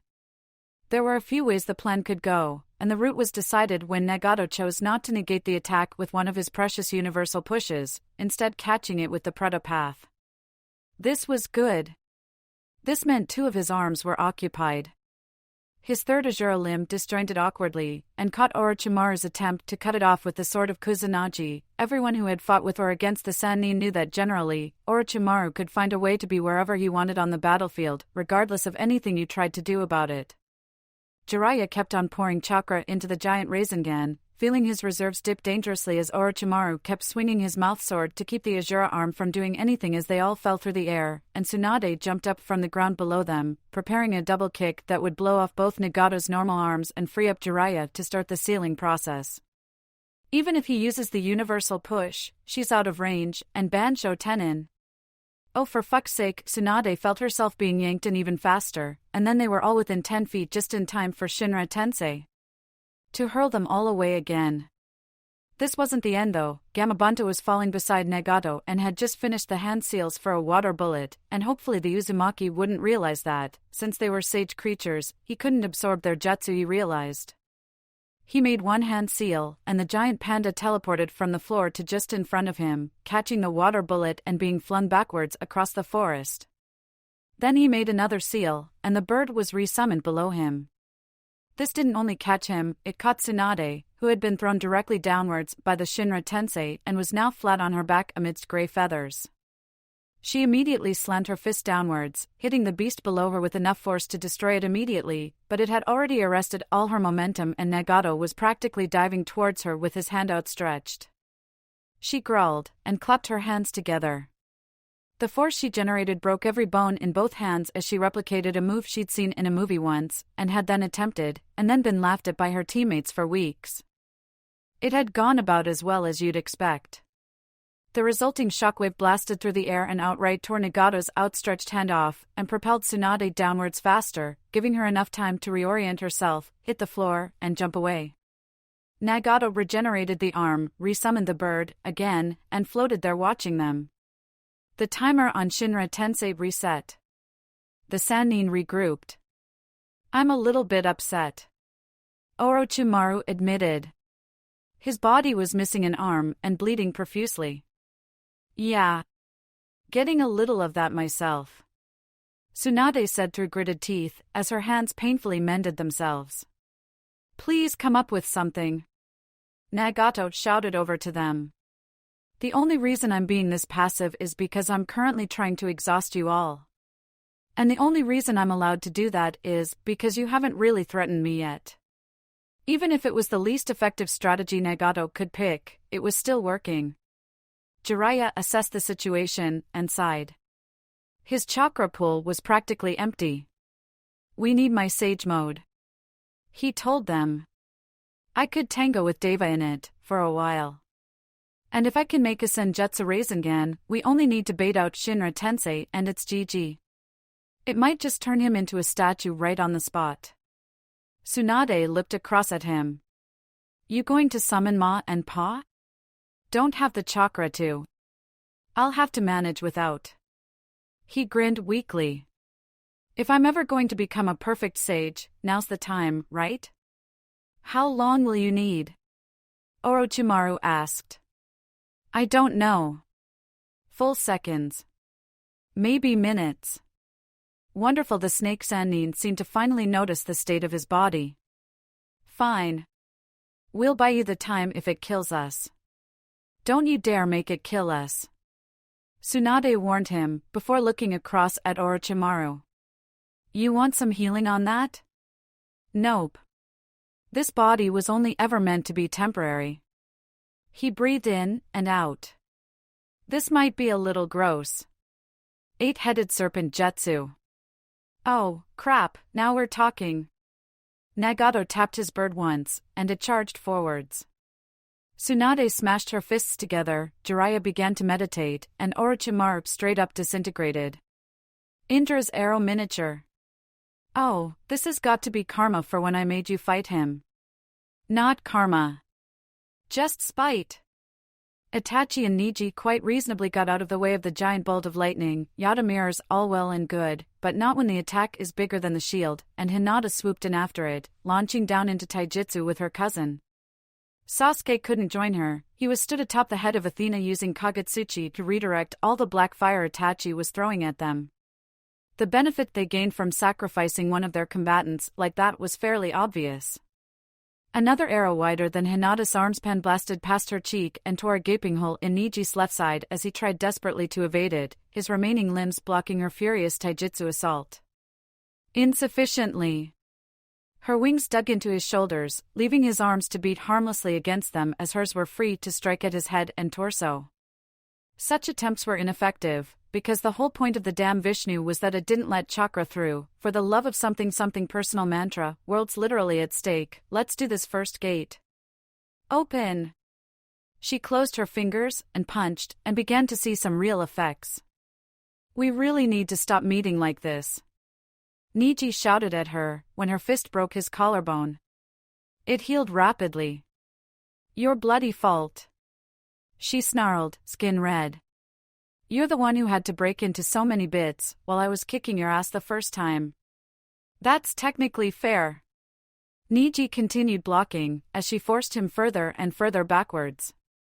He was fully intact now, having regenerated from the arrow's hits. Oh, for goodness sake, how many times do I have to teach you this lesson, young man? Third gate. Open. Is that your solution to every problem? Neji rolled his eyes. She punched one of them. Just gradually increasing gates until opponent is dead? Works for Lee. And no, this is just my solution to you. He kept blocking. She kept attacking. After a while, she had torn off his legs, and was basically beating a slowly regenerating torso through the forest. It was only when she realized that Neji was not talking and that she didn't actually have a final solution beyond will on him until exhausted, that she actually thought to pay attention to her Byakugan again. And swore. I'm so fucking stupid. She stopped her attack, cut the gates, and pivoted on the spot, catching the Amaterasu that came flying towards her on one wing, as Itachi charged out from the woods towards her. She'd gotten distracted, lost focus on the wider battle, let Neji bait her away from the conflict, and now Sasuke and the birds were stuck dealing with a quartet of exploding shadow clones, while both of the duo tag-teamed her damned Hinata. And as much as she wanted to blame the effects of the gates, she was fully aware this was an issue she had a history of. She swept Itachi aside with her intact wing while the other crumbled under the black fire, then turned back to block a palm strike from Neji, froze him with Kesho Deketsu, turned back again and fired off lightning at Itachi, who was already ducking it and setting off a giant fire dragon right in her face. She flew backwards, and Neji caught her, grabbing one leg, breaking the bone with some lightning technique and then slamming her into the ground. She trapped him in crystal again, then Itachi was flipping over her again and she froze him too, but then Neji was free and he kicked her in the ribs as she tried to get up, and she kept spraying the crystal attacks at both of them as she crawled away, but they were getting better at breaking it, and then Itachi threw up an earth wall in front of her next one and pushed it towards her, and she smashed through it only for Neji to dart over her head and grapple her, yanking her hair back and trying to force her to her knees as the barest parts of Itachi Susanoo appeared, most notably his giant fuck-off sealing sword, and Hinata started making the hand seals of her most immediately explosive jutsu, but it looked like there wouldn't be enough time. Sorry, Sasuke. Naruto, there was a keening screech. Her Byakugan showed her nothing, but her eyes were able to see just fine as a gigantic blue shape crashed down into her right as the Tatsuka blade thrust in Orochimaru, briefly, existed in the form of a large white snake with a very weird, scary face on the end of it. So yeah, this is me, he said, in a hissing voice. This is what I look like. Neat, said Tsunade. And then he grew. By the time Nagato's bird reached them, it was batted out of the sky by a humongous white hydra. This thing had 8 freaking heads, each of which was bigger than Manda, and it began clearing out all the animal path summons with ease. Since when in hell did you have that? Tsunade shouted. Since I needed something that could flex on Jiraiya's sage mode. Orochimaru answered her, a more human-looking body emerging out of one of the hydra's mouths. What are you waiting for? Help me beat this guy up. Ultimate Dragon Breath Jutsu. 5 of the snake's heads opened, each launching the dragon jutsu of all 5 elements. Nagato began to run as earth, wind, fire, water, and lightning blasts began crashing into his position. Tsunade didn't need telling twice, she charged in to intercept him. Behind them both, with the 3 large summons standing guard, Jiraiya sat in Saiza on the forest floor, eyes closed and eyebrows furrowed in intense concentration. And Naruto mastered this in, what, a week? Heh. Always knew the kid was something special. Jiraiya knew that he wasn't anything special. Orochimaru? Unqualified genius. Master battle strategist. Learned all 5 natures faster than Hiruzen had. Literal professional geneticist, he could go by doctor if he wanted to. Tsunade? Same story. Best medical ninja the world had ever seen. Had the chakra control to use the strength of 100 seal, speaks for itself, and then still used all that to be a frontline fighter. But Jiraiya? The only reason he had so much battle wisdom was from the sheer level of shit he'd gone through and barely survived. His chakra reserves were robust, but nothing, he could honestly claim to be able to beat Tsunade, using Sage Mode, but even then, it wasn't him. He could pull off certain senjutsu techniques, the swamp of the underworld was one he could rely on the battlefield, but he couldn't enter Sage Mode without the toads feeding him the chakra. Even after a lifetime of training. Even when he needed to stop Orochimaru leaving the village, that night in the rain all those years ago he hadn't been able to do it. But that was then, and this was now. They're here now. Tsunade is bleeding, and she's fighting on. Orochimaru is healthier than I've ever seen him, even if he is currently a giant 8-headed snake. It's a goddamn miracle we're all here, and we can stay that way so long as you can pull this off right now. But it still didn't happen. He noticed one toe twitching, and angrily stilled it. This was the part he'd never been able to get down. You're supposed to relax, he knew that, but how? His friends were up ahead fighting, the explosions he could hear were enough to prove that. Was he supposed to just sit here and be calm? Think. Naruto did this. Minato did this. Hashirama did this, and so did countless others. People were in situations where their life and the lives of those they cared about were on the line, and they stayed the fuck still and got themselves that green good stuff. How? Making peace with the idea of failure? No, Minato might be able to do that, but Naruto never would. Believing in themselves? Would that even help? Or was the answer just something so blindingly obvious that it was only the big Dumbo Toad man who couldn't get it? His hands clenched into fists. Still having trouble, huh, Jiraiya? Chuckled Gamabunta. Jiraiya sighed, opened his eyes, and looked up. I just don't get it. What is it that my masters and students were all able to grasp that I wasn't? Minato had Kushina, and that one team of kids. Gamabunta replied, shrugging. Hashirama had Mito, Naruto obviously has his friends. They all think about what they have to protect, I know. Jiraiya threw his hands up. But how the hell is that supposed to make me still? I know who I have to protect, they're right there. He pointed. Up ahead of him, the battle continued in epic proportions. The eight-headed serpent was essentially a walking turret emplacement, constantly firing off attacks of all 7 important nature transformations: fire, water, wind, poison, earth, lightning, and snakes, as in, literally just shooting more snakes out. Nagata was showing all the physical power that the Deva Path had when it tussled with the Nine Tails, engaged in an all-out fistfight with Tsunade while using his ridiculous array of powers to fend off Orochimaru's assault. Neither of Jiraiya's teammates could have much chakra left, and neither were going to last long. "There's my motivation!" he shouted, fighting. "Always fighting." "Always?" Gamabunta tilted his head. "Always. Always on a battlefield, always in pain, always," he sucked in an unsteady breath. "They're always suffering, and no matter what I try it just never stops." "Oh," Kiddo Gamabunta cracked a smile. "Humans hit 50 and they think they know everything. You think when Naruto needs to gather sage mode he thinks of Hinata leaving the village? You think when Minato did it, he thought of Kushina tossing and turning at night with the Kyuubi trying to tear a hole out of her gut?" The giant toad leaned down. "Look. You think of your teammates, and you think of Snakes off in some lab doing sick things to puppies and regretting his choices. You think of Slugs off in a gambling den trying to drink away her problems." And that he reached forwards with a large, scaly finger and poked Jiraiya in the chest. "Is quitters talk. It's all I've ever known." Jiraiya muttered, bitterly. "Oh, fuck off with that. If you've never been happy when you were with them, you wouldn't even care." Gamabunta's massive eyes stared into Jiraiya's. "Think about what you want to protect. Not just the people you want to keep alive, but how you want to keep them. When you kick this undead prick's ass, and everyone makes it out alive, what do you want?" Jiraiya breathed out, and closed his eyes again. "What do I want?" A memory came, unbidden. That one time he'd accidentally dropped in on Tsunade bathing. It had been an accident, he'd been there for someone else, and she'd hit him so hard he'd literally almost died. Orochimaru had thought it was the funniest thing in the whole damn world. Or that other time, much earlier, when they'd caught Orochimaru with that creepy Crawley's book he'd found in the trash one time. They'd taken the piss out of him at first, but then a few weeks later, on his birthday, they'd bought him that year's edition of it.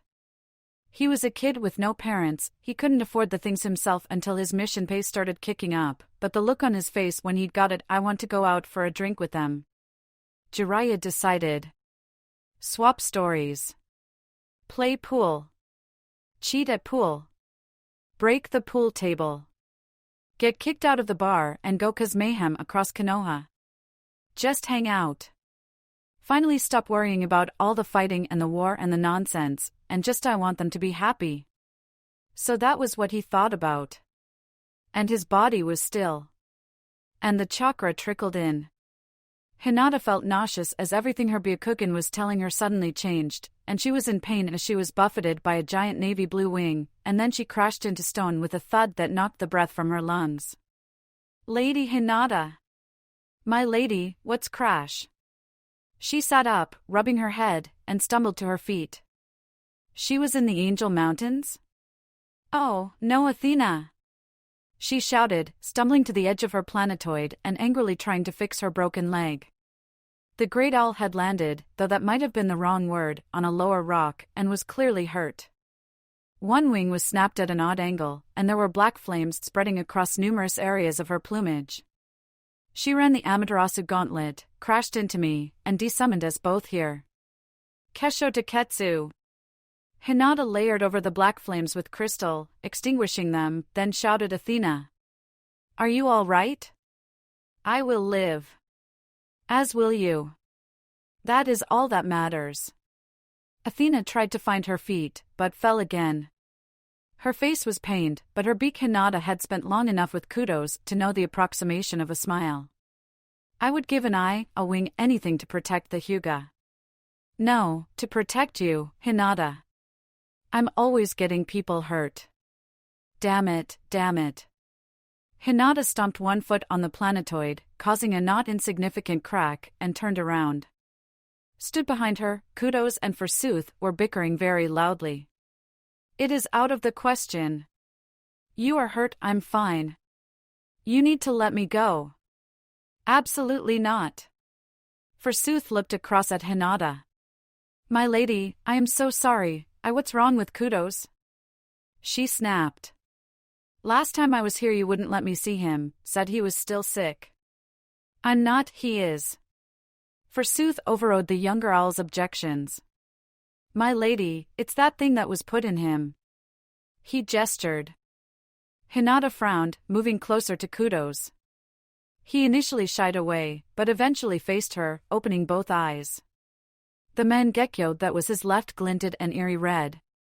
The mania is supposed to be over, she mused, squinting at it. She could see the lesser genjutsu that was linked to it. What does it do, exactly? It makes me want to do things. Kudos whimpered. And Grandma and Forsooth think it makes me crazy or is controlling me, but it isn't, it's just Kudos. Hinata carefully stroked the top of his head with one hand. What is it telling you to do? To protect the Hidden Leaf Village. Kudos said softly. And every time I hear you're in danger it spikes, and every time I learn you're fighting anyone else with a Mangekyo or a Gokiai it gets so loud, and protect the Hidden Leaf Village. Hinata breathed. A grin spread across her face. Neji, you're a genius. My lady. Forsooth hopped up behind her. Please, I should return you to battle, Icarus is still out there, and he must be in danger that won't be necessary. Hinata stood up again. Kudos is taking me. He what? You know the reverse summoning hand seals, right? Hinata asked the smaller owl. My lady, he isn't Forsooth, I love you, but for once in your life shut up. She gave him a flat stare, before offering a much gentler look to Kudos. Well? Can you? I can. Kudos nodded. You trust me? I trust you with my life. Hinata nodded. And I trust Neji with his own. Get over here, partner, we've got a job to do. Kudos flexed his wings, causing a not insignificant gust of wind to skitter pebbles across the stone. Right. Let's do this, mistress. Below them, Athena's smile widened. Sasuke was shitting himself. Oh, look, Hinata's disappeared when everyone needs her again, is this just an automatic response for her now? Panting, he took a defensive posture with Samahata, stood in front of Icarus, as Neji and Itachi both walked menacingly towards him. Why are you walking menacingly instead of running? He asked, confused. We're trying to buy time for Hinata to come back. Neji explained. Then, oh, shit, Kabuto's noticed, perfect the two started sprinting, Sasuke tensed, and then there was a bang, and a small burst of smoke appeared between them all. It vanished a moment later, buffeted away by blue wings, as Hinata's voice called go for the edgy one with the dark hair. That's both of them, said the owl. Kudos, right? She just appeared on. Right, yeah. Red-Eye Dude, he's got the sealing sword. Itachi threw his arms in the air and shouted yes. Just as the owl went got it. And Sasuke went what? And there was a very subtle flash of chakra. There was a long pause. And then Itachi said, oh, thank fuck. I am currently very glad that I dealt with Danzo without using that. Hinata asked, getting down from Kudos, who suddenly looked very weak in the legs. But you just did it yourself, like a badass. Neji said, smiling wider than Sasuke had ever seen him smile. Hey Tach, does this override the mind control from the Edo Tensei? Considering it's overriding my long-term memories and entire perception of my own existence? And I have no intention of trying to stop it? Itachi grinned and began to glow orange. Let's see. Bro, Hinata, Icarus? Leave this last bit to me. We've wanted to go all out against each other for ages. The eldest Hyuga sibling fell back into stance as the eldest Uchiha turned to face him and started walking towards him. Oh. You're approaching me? Neji asked. I can't beat the shit out of you without getting closer. Itachi replied. Oh ho. Then come as close as you like. Sasuke, Hinata, sit down, we're about to make your Chunin exams look like playground games. Great fireball. Heavenly spin. Got any popcorn? Hinata asked. Always. Sasuke grinned, reaching for it. Tsunade screamed in pain. Nagato's fist tightened around her throat for a moment, then he hurled her to the floor, floating slowly down towards her. Why, NGH, did you even ride the bird, if you can just fly? Asked Orochimaru, panting. 7 of the 8 serpent heads had been obliterated, leaving only the one containing his humanoid form. Nagato responded by firing another barrage of missiles at him, causing him to hiss in anguish as the white snake burned and blistered red. Right, got it, well explained, very concise. On the ground, Tsunade stood, but stumbled. She noticed dimly that her hair was grayer than it was blonde, and her skin wasn't looking so great. Shit. 30 years I spent building up chakra in that jutsu, and I've used almost all of it in one fight. To be fair, she had had to regenerate from mortal wounds upwards of a dozen times. None of you ever meant me any harm. Nagato sighed. Konoha might have been in the wrong during the Third Ninja War, but you were all only ever kind to me. I only wish that that was the lesson I had taken to heart. His Azura arm whirred and shifted, eventually taking the shape that nobody present would recognize as a 12-gauge shotgun. I think maybe we should have learned the lesson that cremation is good for not getting reanimated against our will. Tsunade pointed out, staring the weapon down, weighing her options. Maybe. Nagato sighed. I'm sorry. She lunged. The weapon fired. And then she gasped in shock as Orochimaru's body fell back into her, leaking blood. To one side, the 8-headed serpent's body was disintegrating. You fucking idiot! Tsunade hissed, falling backwards with him in her lap and channeling as much of her regenerating power as she could into him. You slimy, gross, pale, uncomfortably naked, bleeding, idiot. Do you have any idea what my fucking track record is for healing people who do tragic shit like this? It's not good. I'm sure I'll be fine. He smirked lazily up at her. You're the most talented healer in the 5 shinobi nations. And besides, I'm immortal. Tsunade looked up to Nagato, who ejected some cartridge from his arm, then pointed it back at them. I'd say that was exceedingly pointless, if I wouldn't have done the exact same thing for Conan myself. Oh well. I'll try and aim for the head. He smiled. The last thing we want is more pain in the world. Was that a fucking HEY? Nagato called out a booming voice. They say redheads have no souls. Let's have a see if that's true. Nagato paused, sighed, and turned around. One-liners. Orochimaru grinned. Jiraiya. Tsunade began to weakly laugh. Standing atop Gamabunta, flanked by Manda and Katsuya, stood the Toad Sannin. His posture was straight, his arms were crossed, and though he was quite some distance away, Tsunade could make out some orange highlights around his eyes. Don't make me do it. Nagato began muttering to himself, walking dangerously forwards. Don't make me do it, I'll kill you all if you make me do it. Seismitoad. Water Pulse. Gastrodon. Sludge Bomb. Sere Viper. Poison Fang. At Jiraiya's urging, the summon struck, launching out with elemental blasts and sharp teeth. You're gonna make me do it, aren't you? Shinra Tensei. Nagato shouted, and the deluge of water and poison was hurled away from him, swamping the surrounding landscape and drenching Tsunade and Orochimaru. Charging in immediately afterwards, with a sealing scroll clenched between his teeth, a very strange colored Rasengan in his hand, and a smile on his face, was the great sage Jiraiya.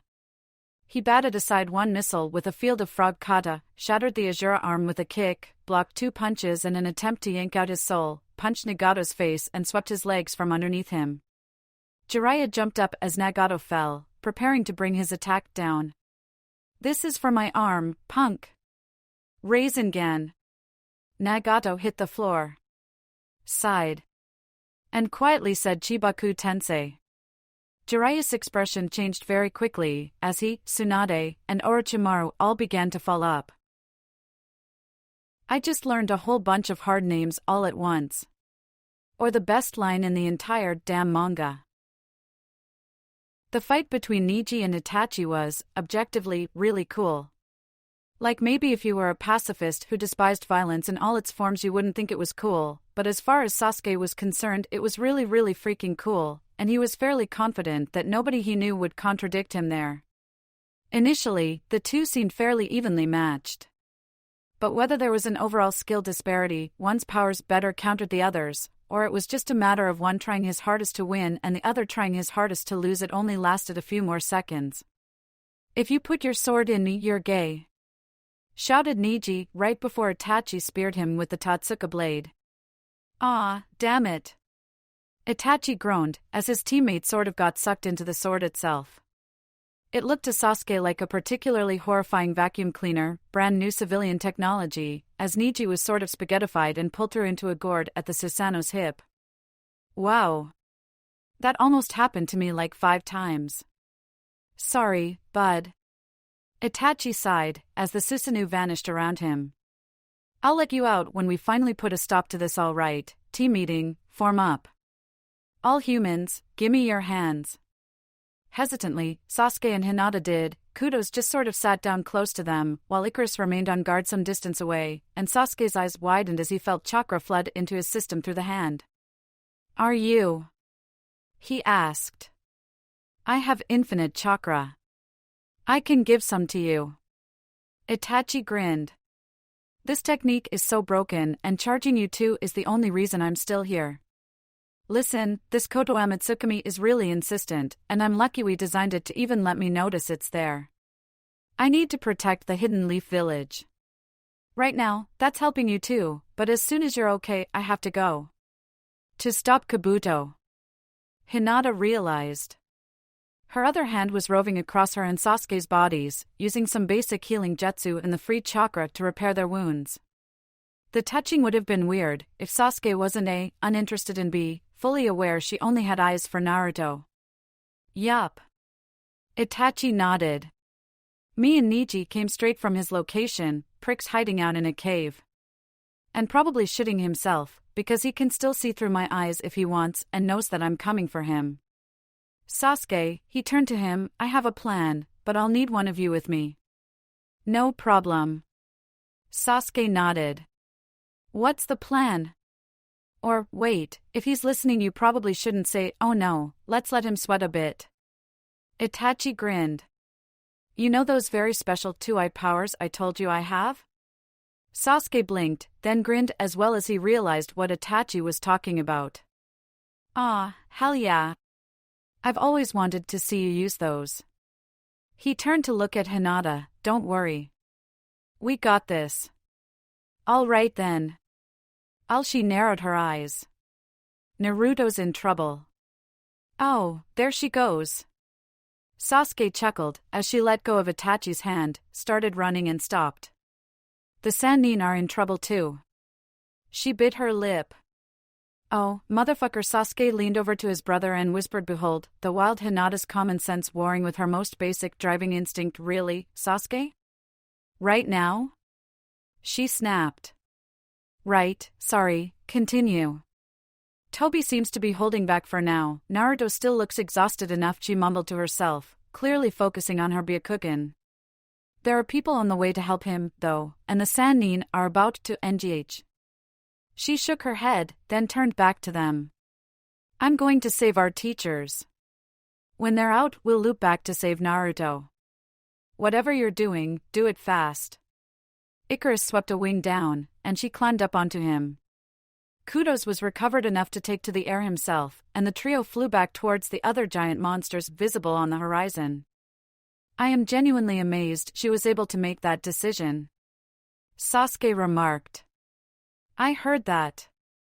Her voice echoed backwards. And also super proud of her. He shot in a Jinjutsu to Itachi, who snorted, and started running off in the opposite direction. Gravity. Technically, it's a fundamental force that acts as a function of your mass and the mass of every other object in the universe, inversely proportional to the distance between you and those objects. On the surface of a large, spherical planet, it can be modeled as a constant acceleration perpendicular to the planet's surface. In the ninja world, that was about 9.8 meters per second squared. Dr gravity go down. It always amused Nagato when people he fought discovered that gravity was now not doing that. But it was difficult to be amused now. White-hot pain lanced through his body, stymieing any attempts to stand and causing him to scream aloud even when literal obliteration earlier had been largely tolerable. Above and around him, everything began to slowly pull towards the point he'd targeted. Rocks, trees, and dirt were all uprooted, and most importantly the three Sannin and their sage creatures. Shouting and screaming to each other, they all found themselves pulled together and upwards to where a planetoid was slowly forming in the sky. Oh, they tried to escape, desperate substitutions with other bits of debris, attacks aimed up to push them back down, even attempts to attack the sphere itself, all futile. The small moon could hold the 9 tails if it had to. Nagato watched as, grabbing onto their individual animals, the 3 Sannin were buried amongst the rock. There were 3 small pops, and a last echoing crunch, and then nothing. Nagato went back to screaming. There were a few abilities the Rinnegan made available that were simply not meant for regular use. Chibaku Tensei at such a scale was one of them, along with the chaotic Shinra Tensei, and the summoning of the Geto Mazo as an active combatant. Even with his prodigious strength and life, one such jutsu would leave him exhausted, and attempting another within a day would have disastrous implications for his health. Here, as an undead, with the magnitude of his power limited to the extent it was, the effects were worse. Much worse. He spasmed on the ground, and his grip on the technique fell away. He didn't do so consciously. Kabuto's control demanded he attempt to maintain it, but he was physically incapable of keeping up the steady chakra flow required, and the planetoid crashed down into the wasteland some distance away. He was too busy howling to care, his false body constantly disintegrating and regenerating as the sheer strain of what he had done hit him in waves. He tried to prop himself up, but the arm crumbled to dust as he put weight on it. Tried to summon the Azura arm, but found any attempt to access his abilities only resulted in more pain. This is what you get when you attempt to harness the powers of a god with a cheap undead imitation. He thought, bitterly, directing the words at Kabuto as though the puppeteer could hear him. We aren't all Madara Uchiha. It'll take full minutes for me to recover from this. Hopefully in that time his hopes were rewarded. There was a screech, and the sound of wing beats, and then of feet crunching on the upturned earth behind him. Well damn, said a girl's voice. Guess I should have gone to Naruto after all. Hinata Hyuuga. Nagato smiled. Kabuto was forcing him to try and get up, and he was trying, his body simply failed to respond. I apologize profusely for that time I murdered you. Seal me, quickly. You don't have long. On it. She walked closer, until eventually she entered his field of view, and began unspooling a sealing scroll. Look at you. Naruto said it was like this when he beat you the first time. All that ridiculous power, and then at the end you're just a hurt kid. Aren't we all? He chuckled, briefly. I'm sorry. For what? Yes, you killed me, but I got better. You're sensei's. He looked over to the Chibaku Tensei, sunk about 2 stories into the muck beneath them. It can be used to seal and transport, but after I lost focus, they're dead. I'm sorry. Hinata frowned. Looked at the orb. Looked back at him. Smiled. Pfft, nah. Jiraiya and Gamabunta crashed into the floor in the biggest room in Mount Mayaboku, having reverse summoned there. Woo! The former shouted, waving his arms limply in the air. We're not dead. Jiraiya? Shouted Fukasaku, the small toad jumping over to him. We thought you died. I know. That's what I just said. Where's your arm? Bottom of a lake somewhere. Long story. Jiraiya winced and got up. Kami, can't believe that worked also, look at these eyes. He struck a pose, showing off the orange eyeliner that just sort of came as part of the package when you entered Snake Sage mode. A perfect sage. Fukasaku's eyes widened. He then immediately jumped forwards and tried as hard as he could to hug Jiraiya with his tiny little arms. Oh, well done, kiddo. I knew you could do it. I know, right? And it only took me about 1,000 times as long as it took Naruto.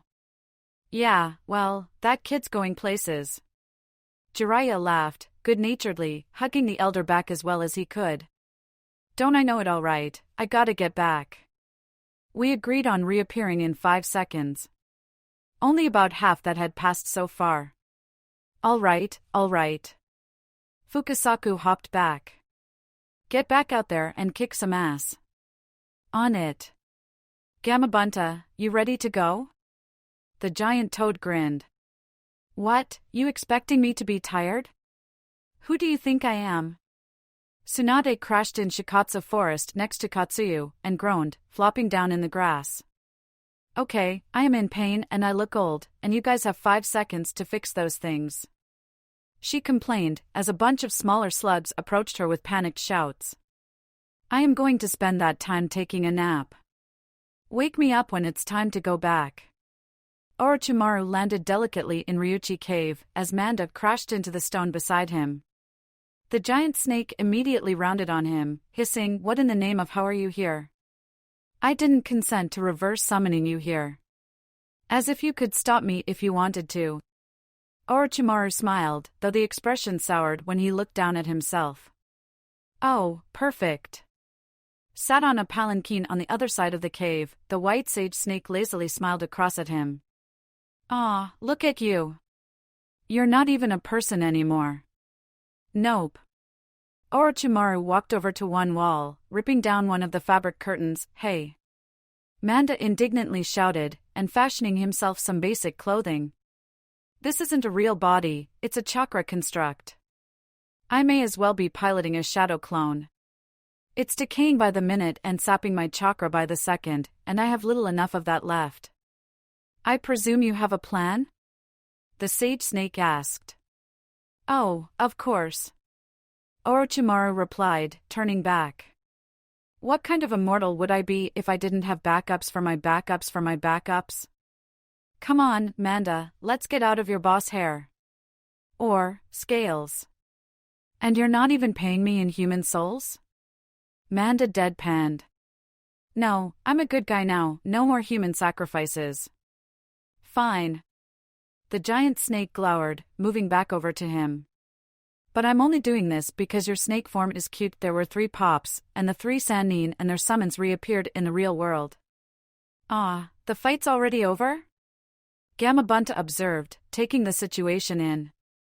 Come on. Nagato, covered in sealing paper, gaped across at them. What the hell did you wear the legendary Sannin? The trio answered in unison.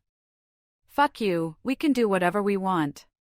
Nagato couldn't help but burst out laughing, which was the last thing he did before Hinata finished the sealing technique on him. It was a good way, he decided, to end his own life.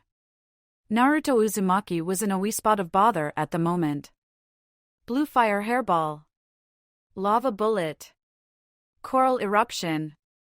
Bubble beam. Can you maybe not for 1 second? Naruto shouted. Okay. Said Tobi.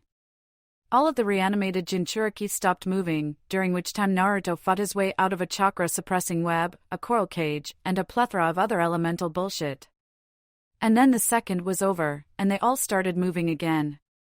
Naruto would have taken Nagato's 6 paths over Tobi's any day of the week. At least with the Ginger Sextet he could expect them to do only one thing each. Tobi's summons were whole-ass ninja, with combination nature transformations and regular nature transformations and competence in taijutsu and more goddamned gimmicks to unravel. Most importantly, one of them had a goddamn corrosive steam jutsu that had covered the entire nearby area.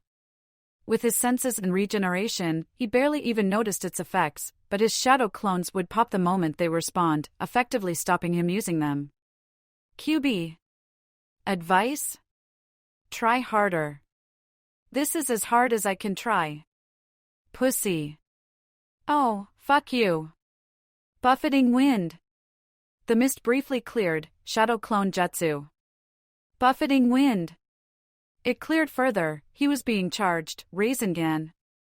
He repelled one but more came in multi-shadowed shuriken. Shadow clone jutsu. As his doppelgangers popped and then the mist was being conjured again massive buffeting wind. Wind dragon jutsu.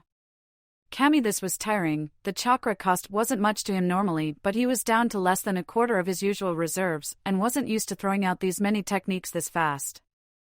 The dragon caught up 3 of the Jinchuriki and threw them backwards, but one of them pulled up some weird mirror and oh, wonderful, it was coming back. Giant wrecking Rasengan. He wrapped his golden chains around the big blue ball and swung it, slamming it into the reflected wind construct and tearing it apart into a mildly annoying breeze. Running forwards, he flung the attack at the mirror, which couldn't reflect when it encountered the chakra suppression effect and was promptly completely obliterated. Its caster would have gone the same way, but a quick fireball, fancy blue color, from the Two Tails host, Yujito, slowed down the Rasengan enough for Mirror Man to get away. However, this left her in a compromising position, and with his clones distracting the others, Naruto was able to charge in with a Rasengan in his palm and don't destroy her. The Kyuubi shouted in his mind. Oh, now you're giving advice? Naruto tilted in midair, not melting in the woman's face, but instead carving a chunk out of her chest and lopping off one arm. He landed on a tree branch, then quickly jumped off again as a sea of coral grew up beneath him trying to entrap him. What the hell was that? I had her. I know, but we have an opportunity here. The fox's voice sounded more than a little antsy.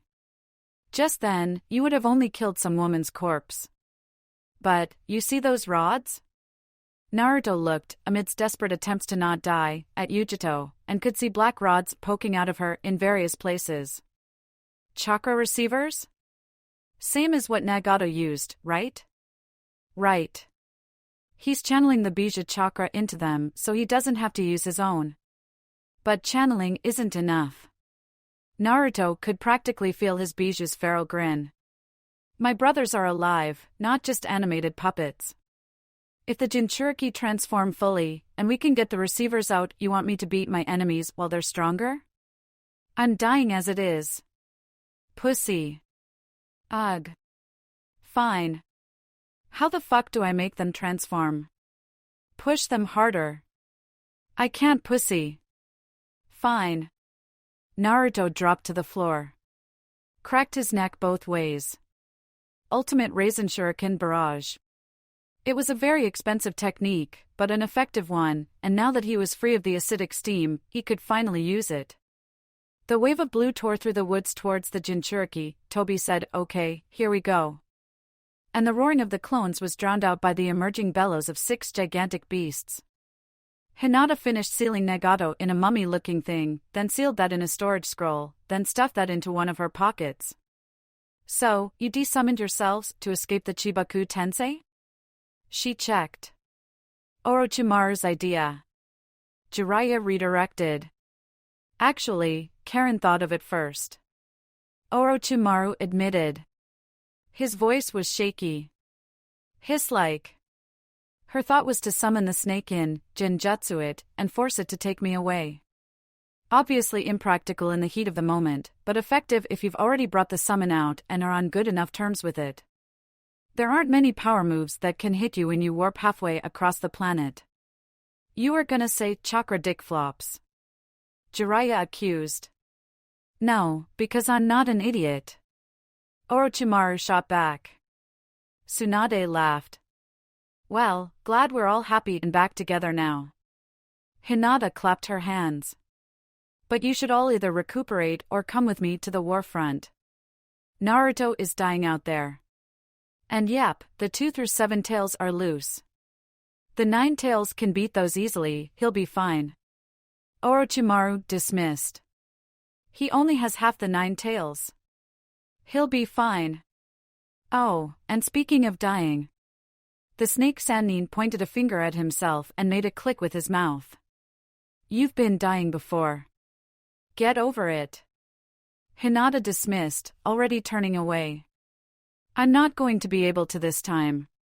Not without your help. She stopped. Clenched her fists. He was telling the fucking truth, and what's worse, he was doing it while sounding scared. Explain. Come with me to Konoha, he began. Away from the war? There's something I need you, specifically you, to do. Help me, and I'll be back at full power, and we'll have a whole host of new allies to help. Allies we will need. Orochimaru was looking at her intently, but very calmly. She grit her teeth. I can't abandon him. Not again. I've done it too many times.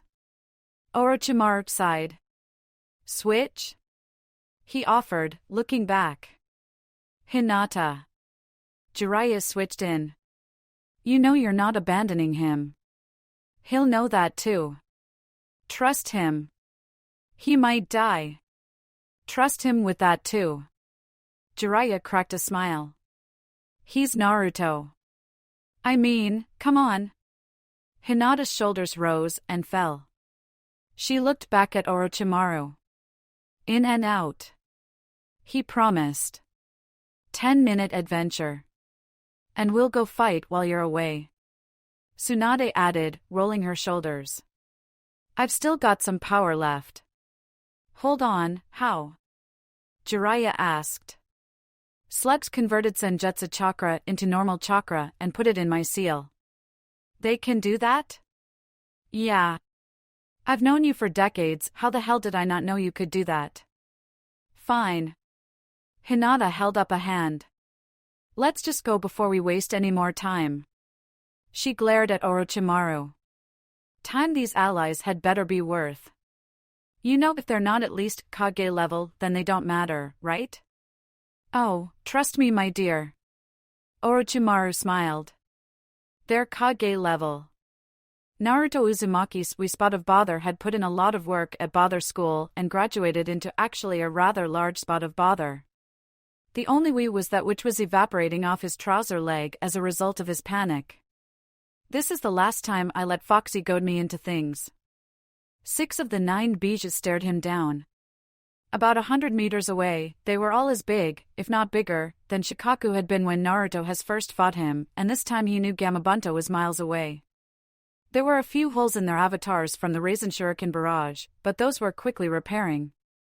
Behind them, Tobi was playing Uno with a shadow clone of himself. Naruto knew he wouldn't be able to cow these with pain the same way he'd cowed the Kyuubi. For one thing, without Senjutsu he couldn't even throw the Raisin Shuriken, meaning A, the clones would have to pop, or B, he'd have to risk serious injury to damage them from close quarters. For another, he could still see the Rinnegan rods, poking out of them at odd angles. So long as those are in them, they're under Tobi's control. Hey, Orange and Toothy? We're where you wanted us to be. Any advice? In front of Naruto, the 6 giants began to charge. Yeah. I got a plan. The fox told him. Make some shadow clones. That's the plan? Trust me. NGH, Naruto made them. As one, they all flashed gold with Kyuubi cloaks as the fox shared chakra with them. All right. Have them attack. Are you serious? All they need to do is make contact with the avatar's chakra before dying. I'll handle the rest. Well, if you say so. Sick boys. The clones, bless them, never let anything like fear or hopelessness stop them from giving their all. Crying out in challenge, they all summoned giant Rasengan and charged right at the oncoming colossi, who in turn looked about ready to trample their opposition with sheer momentum. Dose. Said Tobi, pulling a card. His clone opponent grumbled and drew 20. Then Naruto braced as his clones crashed into the rampaging Biju and everything went yellow. Naruto said, unflinching himself and looking around. Oh, for the love of, is this place seriously still a sewer? You're the one who has to change that, remember. The fox told him, from behind the cage pillars in his mindscape. I feel like maybe you should. I mean, you spend way more time in my brain than I do. Oh, don't I know it? The Kyuubi chuckled, then nodded its head outwards. Kit? Meet the family. Naruto turned and started. The 6 bijou were all there, sat in the emptiness. So this is your Jinchuriki? Asked one, a big red ape-looking dude. He doesn't look very impressive. I dunno, bro, pointed out another, a big bug thing with wings. He's the one who beat up Mr. Rinnegan, right? He's sure not beating up the current Mr. Rinnegan. Pointed out a blue-black cat, tossing its head back. Oi, I'll kick Toby's ass the moment you're all out of the way. Naruto countered, before turning back to his personal symbiote. Hey Foxy, what did you do? Connected my chakra with theirs. The QB responded, a little smugly. We've got the second it takes for them to maul your real-world body to interact with them in here. You want me to beat them up in my own head? Naruto frowned. If they die in the brain, do they die in real life? We aren't fighting them, Kit. The fox sighed. I need to talk to them. There's something I want confirmation on. He looked up at his siblings. Hey, assholes. I think this kid's the one. Thoughts? The one? Naruto asked, as the 6 bijou began muttering amongst themselves. Like, the chosen one? Am I supposed to bring balance to the force? Escape the matrix? Not chosen. More that you fit a criteria. The QB explained. Look, when Hagoromo first made us, he warned us that humanity was probably going to be frightened of us. That you were inventive little bastards, and if you got access to so much as a stick, half a particle of chakra and some rope, you'd probably find a way to seal our asses in your bellies and use us as murder batteries or war weapons. Naruto frowned. He said that? I'm paraphrasing. Anyway, he also told us that someday, we were going to be brought together and meet a certain someone. Someone who upheld all the virtues he thought a user of ninshu, that's the thing that would become ninjutsu, should. Someone who would, and this is a direct quote, show us the true meaning of strength. You think that's me? Naruto gaped, more than a little flattered. I've spent over 5 years trying to convince myself it isn't you. The QB huffed. I mean, look at you. Hey! But he looked up at the other bijou. This kid has the talk no jutsu. The muttering intensified. Oh, come on, Naruto groaned. Shikaku likes him. Gyuki likes him. The QB choked on his words, coughed, tried again. I like him too. We're tight.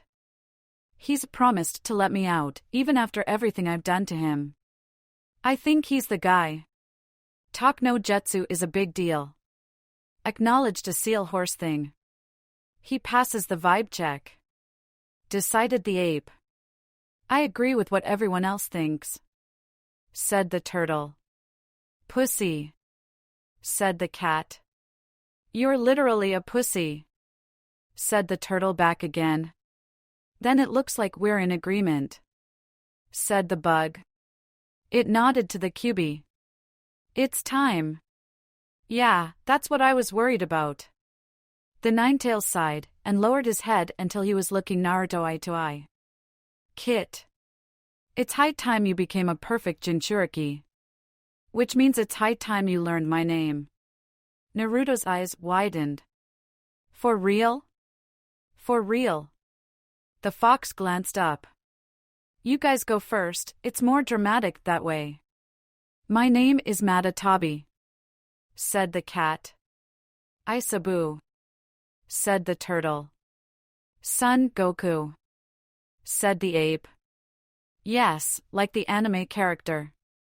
Kokuo. Said the seal horse. Saiken. Said the bubbly slug. Komiai. Said the bug. A pleasure. And you've met Shikaku and Gyuki. Said the Ninetails. It took in a deep breath. I've not done this in centuries, all right, fuck it. It's good to finally meet you, Kit. My name is Kurama. Kurama, huh? Naruto grinned. I dig it. At least I don't have to keep calling you the fox anymore. My name's Naruto Uzumaki / Namikaze. It's good to meet you too. All whoop, said literally all 6 other bijou in the mindscape. Yeah, alright, Kurama looked like he would be blushing if he could. Now then. Let's wrap this up fast. With you guys, me, and that little scrap of Gyuki's chakra we grabbed while he was being sucked away, he paused. Oh, fuck. Paused again. Oh, double fuck. What's wrong now? Naruto asked. I was gonna give you the most busted power in the entire world, but I can't. Kurama sighed. You've been able to turn this Toby guy into a joke, but we're missing Shikaku, and since I still only have the yang half of my chakra, we're missing me too. Hey Minato, why'd you have to split me in half in the worst way, huh? All I need is a little bit of my power, but I need a little bit of all of it, for the love of Kami. Minato, predictably, didn't respond. Alright, Plan B. Kurama waved his hand at his siblings. Great to catch up, guys. We'll kill this guy, stick the Rinnegan in that one Uchiha kid or something, and let you out real quick. Yeah, thanks. Good talk, Kurama. Catch you later. And as for you, the Kyuubi looked back down at Naruto and grinned. Let's do this Jinchuriki thing properly. He held out a fist. Naruto reached out and bumped it. And then there was a flash, as the cage around the 9-tailed fox blew away. Go fish. Toby was saying to his clone, when there was a ripple of power that seemed to intensify gravity and make the hairs on his skin prick up. He paused and turned. Behind the reanimated Jinchuriki, a giant golden glow suffused the entire battlefield. All right, wimps. How about you pick on someone your own size? Shouted Naruto, in KCM2, as the giant Kyuubi avatar around him roared in challenge. Thank you for your views, likes, subscriptions, and overall support of my ongoing efforts to bring great content to all of you. Check out my Patreon for more mature fanfiction. The link is in the description and like everywhere on my channel.